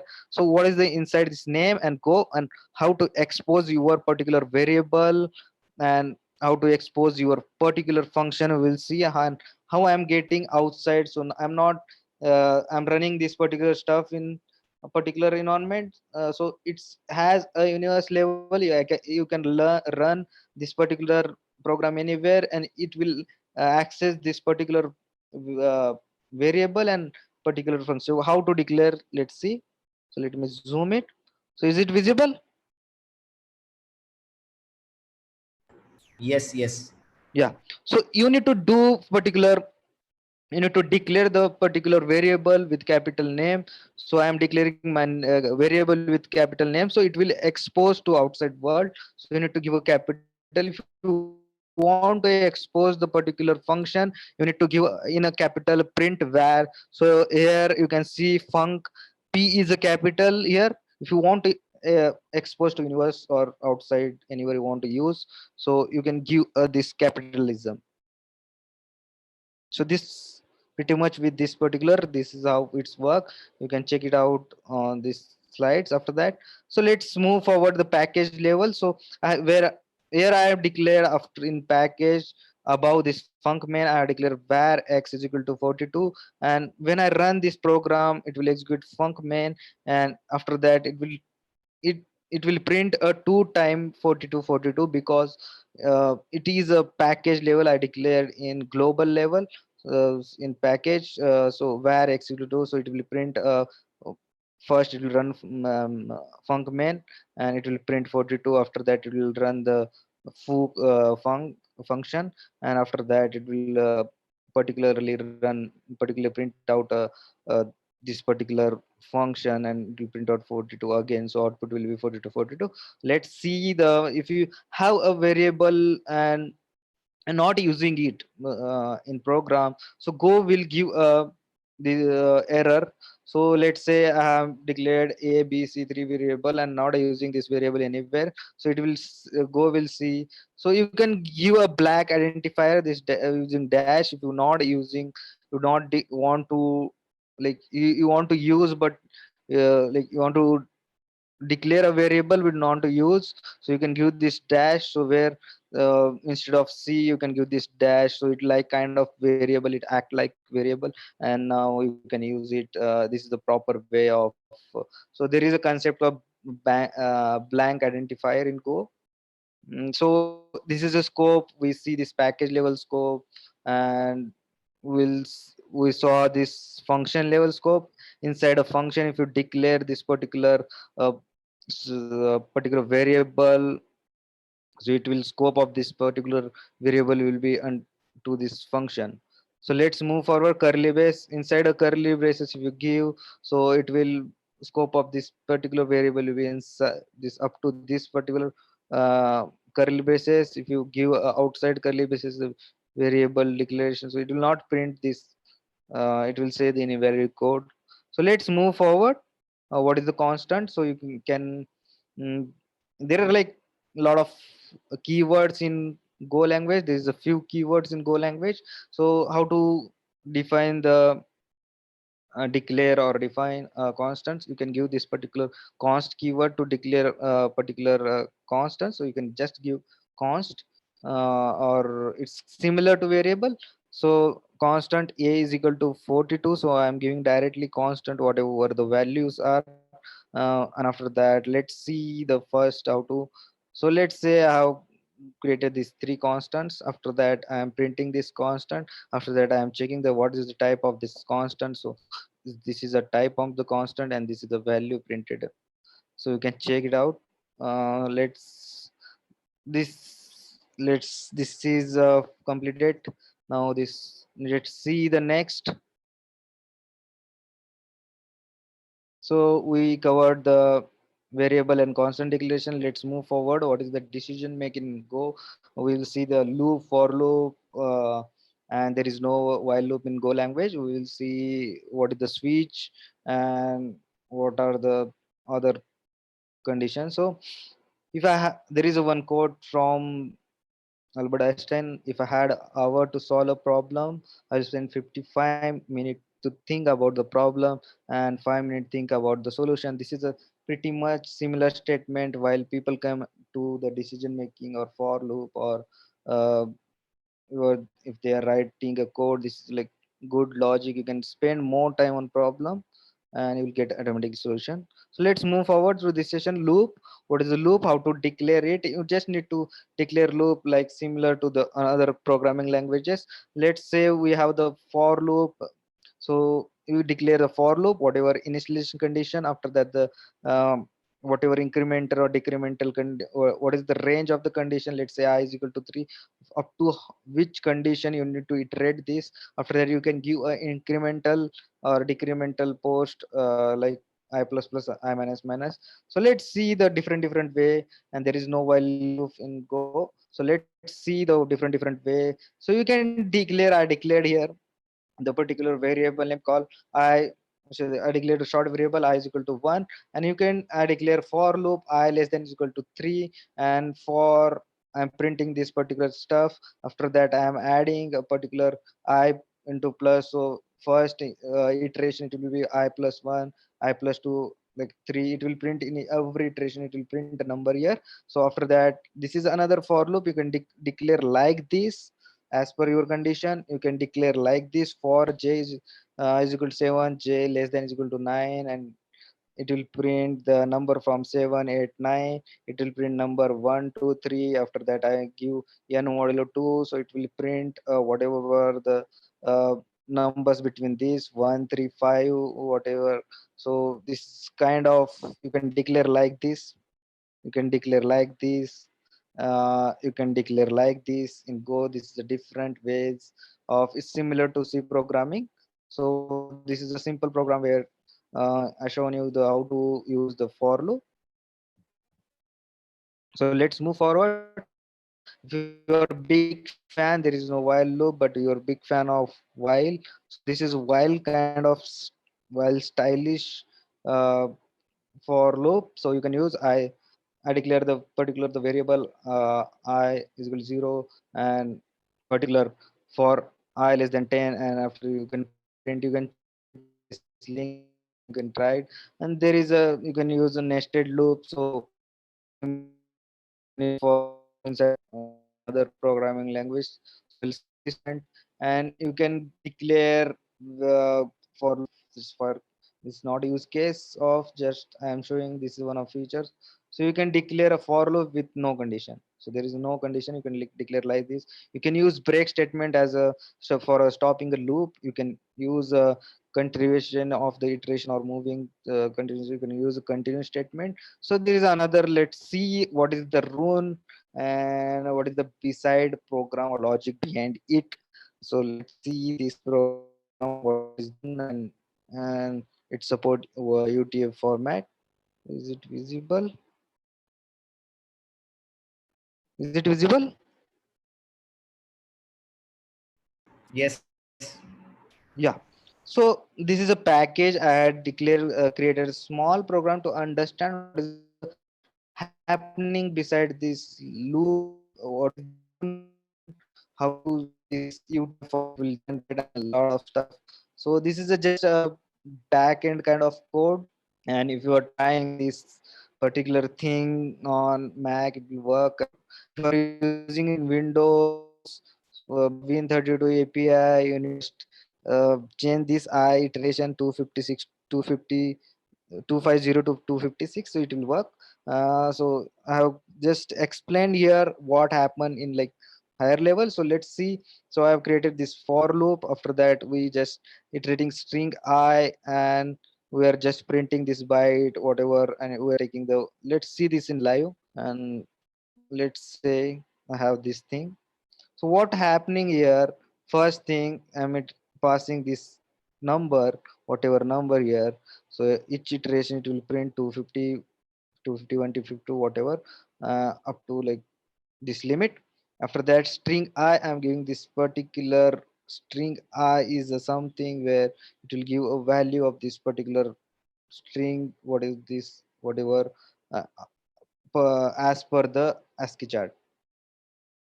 After that, whatever the byte of this particular string value, so it's not in particular, I will say it's not in the format of that it will give you what is the, but when you see this is a string kind of format, and this is a is a, I have declared downside foo is equal to a, and this I'm printing this value, and printing what is the data type of this. So a is a string. So we'll see, this is a behind logic, and let's see in higher level.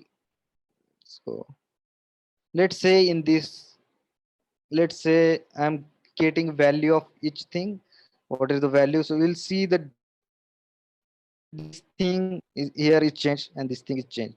Now it's using the whatever inside whatever the values. So there is a, we already seen the how to get a value as per the abbreviation. You can give this thing. So this is a just a introduction part to what's happening. So it's taking a string value of this particular whatever, um, decimal whatever number. So it's taking a, creating a byte array, and this particular logic used in rune. What is the rune? Rune is a unicode point which is lies on in 32 format, and it's kind of like ASCII value, but it's not similar to strings. So you can read this particular article is good, or you can check what is the difference between rune and string. So you'll get idea. So let's see how to declare rune, and what is the first we will see discuss how what is the reflect package. So this is a reflect package is a runtime reflection allow the program to manipulate object with arbitrary type. So it will give the particular what is the type of this particular thing. So what we will do, so we will see, first you need to import. After that I'm creating a rune, and I'm using here backticks, and I'm passing some symbols, some number, some strings. After that what I'm doing is I'm giving the rune. Here you will see, here I give the abbreviation percentage u, it will give a unicode format which is UTF format. So I'll be giving this thing. So after that, uh, so this is particular unicode you can give this. After that whatever the rune k, so I have declared rune k is equal to k. So I am giving this what is or the parameter. After that I am using this particular reflect function, to check the type. When I run this particular thing, so what I will get is that it will get the rune 1 and Unicode for this particular rune is which is K. This is a Unicode. When you type in, when you like, let's say Windows, when you type, when you open a particular notepad, and after opening notepad, when you try to enter alt plus like combination of 2 3 number, it will give you a particular string on your screen. It will printed maybe a b something. So for every string there is a number combination which is a Unicode. So it will giving you whatever like number in Unicode format, and it will give a particular type of this particular uh, rune, whatever the and you seen the rune is lied on int 32. So it's giving this. So this is a particular the declaration how to declare the runes in Go language. So let's move forward. This is a loop where like you can use modulo and all this. I think you know. So let's move forward to a what is the switch, how to declare a switch. So similar, after in function we need to just give a keyword called switch. After that open the brackets. After that declare a case, and you can give a condition front of case, like let's say case 3 is equal to 3. So when I run this program, what will happen, it will check the what whichever the first condition, and it will give a prints. It will, this condition is 2 and it will print this, and it will not check the next condition. It will stop here only. And let's see another one. If you want to declare another condition whichever like true, after that you can just declare this particular keyword called fall through. So it will check the all the every iteration it will check. So now you are getting output as a prints, and after that you're getting output, this both condition are true, and it will give output. Let's move forward. So you can give a fall through to each statement, whatever. So you will check each statement. Let's move. You can use the logical operator like this. So in, it's not a new, it's support to another language also. So you can check this, and you can refer this link to understand more. Let's move forward.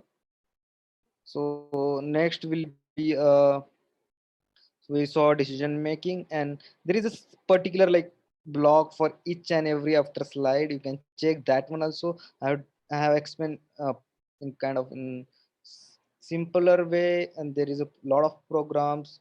I'm tracking just important programs. You can check that out to understand more. Let's move forward to what is the slice map and new make. It's a big session.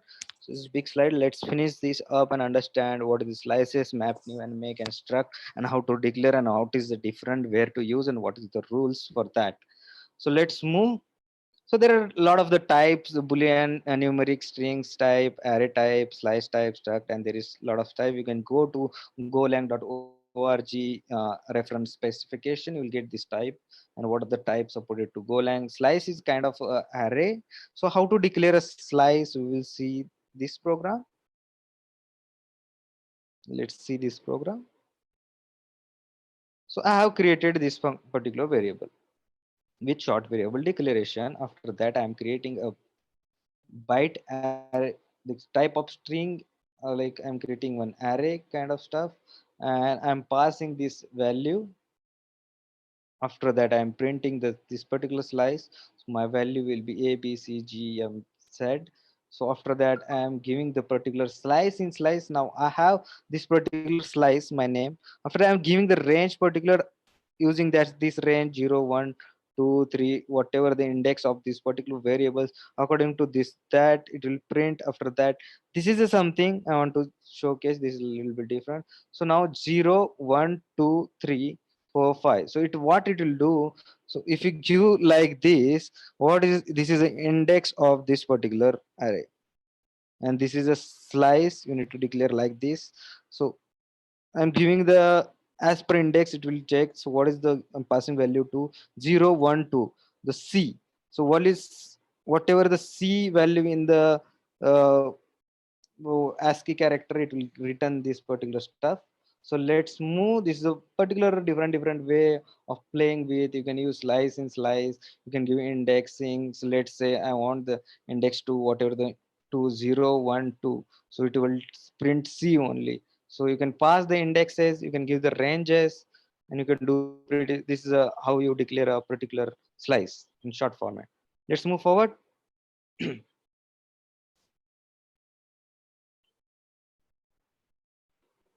So this is a particular good documentation. You can read uh, this more in more details. So this is a particular, you can use a for loop here for I. A question in chat. Okay. What is the question? Are you using my slice variable? Another also we can use. Yeah, you can use another variable. So this is just a variable declaration my slice. So I've just declared this my slice, and I created this particular array of string, which is like store this particular string values into this particular array, and this is just my variable name. You can give any name. Okay, I think your doubt is clear. So let's move forward. So you can give any name. This is just examples. So how to use this particular slice, and if you want to use the for loop, so I have created for I, and after that whatever value, so I have created this thing. After that unit, I gave a short variable declaration. I declared two variables. So any other questions? Let's see. Slice like the storing, yeah, it's kind of array. It slice on array. Like slice is like in, like if you now in modern days languages, slice is like supported by Python. Slice is supported by Swift. Lot of languages use slice kind of array. So let's move forward. So my slice, so let's I have declared for I declared two variable with short variable declaration. It means that I don't need to declare what is the type of this variable. After that range, if you need to give this range is the keyword of range, it will check the whatever in this range particular up to whole this particular slice. It will check all the indexes. So what I am doing is for each iteration it is printing a value. So iteration 0, 8, 2. So every iteration it is jumping my particular memory address or whatever the iteration. So first A, B, C, G, M, Z until last it will print our value. So it's just a simple overview how to use a slice with a for loop. Let's move how to use this, how to create this particular make a slices in like board format. So let's see other use cases.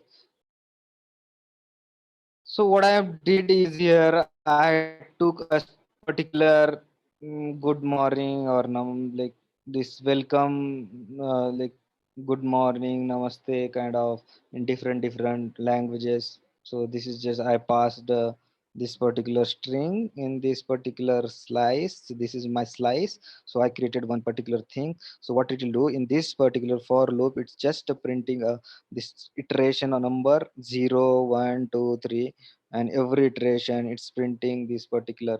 I just created this two variable. I give a range, so it will print whole the whatever my elements in my slice. So this is the thing. After that you can use, I created another thing you can use like this also. So I have created length. You can check the particular length of the slice. So you can inbuild function called length, where you can declare this particular all this thing, and after that it's doing the same thing, but we are not printing this iteration of everything. I'm just passing this direct whatever value. It will pick the value.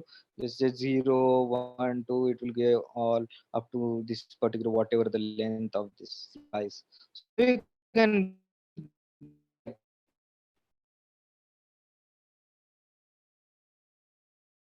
So this is thing. So let's move. This is long slice, so it will take very important. Okay. So you can use this make statement to pass the whatever the length of the particular slide. You can declare I declared 3, so I declare this thing after I printing these values, and after that just I'm passing. So what is, and you can declare like this, you can give up 5 as a capacity and 3 as length, like this. You can, this just a syntax for make. So let's move. You can add extra whatever. It'll just say if you want to add more value to slices, you can queue like this. Whatever your slice name is equal to. After that, you can give append. After that, your slice name.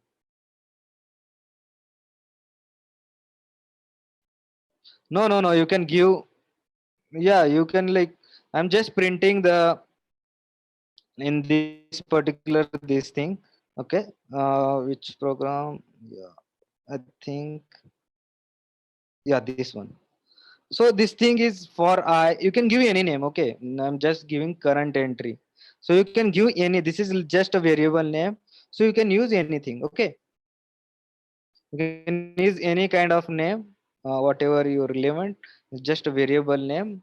So just I give a name which is suitable for this functionality. Yeah, let's move forward. So you can use this slices in slice and all this stuff. You can try it out and you can play with it, and you can just use this make statement, and you can create a, let's complete easily fast. I will cover your question in last. So using append, you can just add whatever slice you want to add.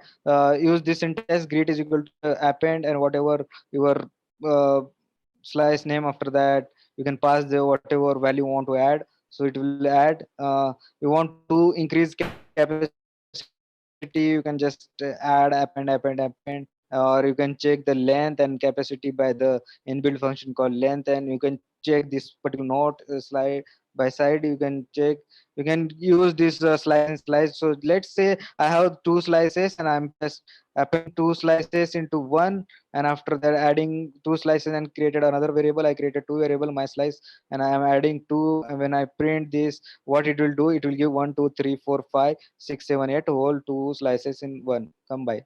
So you can delete a particular thing using kind of this statement. You can just declare two and add both, after that print both, after that append, and you can give this slice indexing thing, and you can just delete up and delete whatever you want. Let's move forward. Okay, sorry, so let's move forward. So we covered this thing, so I will take important thing. So let's see what is the map. So you can create a map. Map is kind of key and value storing system kind of. So map, you can give a map string, and what is the type of string. So you can give the whatever parameter you want to value and key for that. When I give this particular thing Jenny, so it will give the what is the value for this hello gopher. So it will give the like print value as a hello gopher. So you can play with it, like it's kind of similar to make function. So main thing I want to just, you can do the ranges. Let's important stuff. If you want to use make, so we'll cover this whole topic, all this from make and struct to the next session. We'll continue this of learning. Hope you like this particular session up to. So we will cover this again.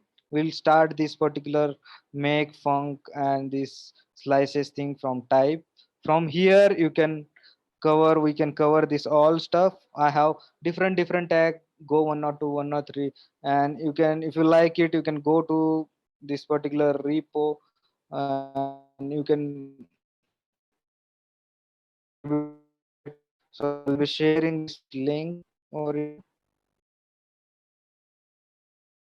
So this is a link where you can go and you can give a star to this repo if you like it, and you can just uh, you can just I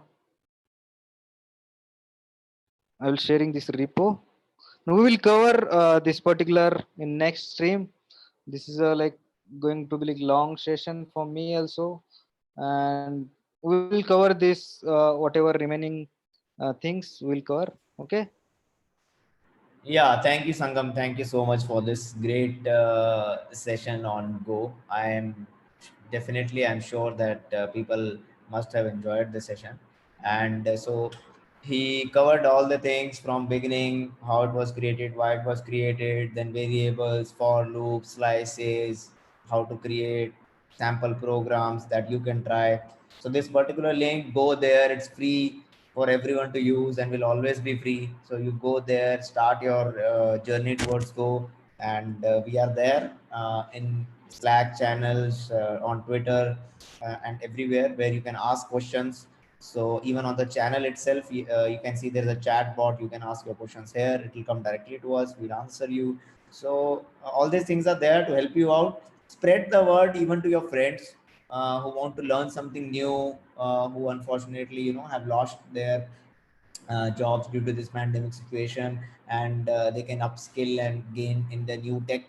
They can come up with the new jobs in the tech, because tech jobs for Go have increased more than 300-400% even in India itself.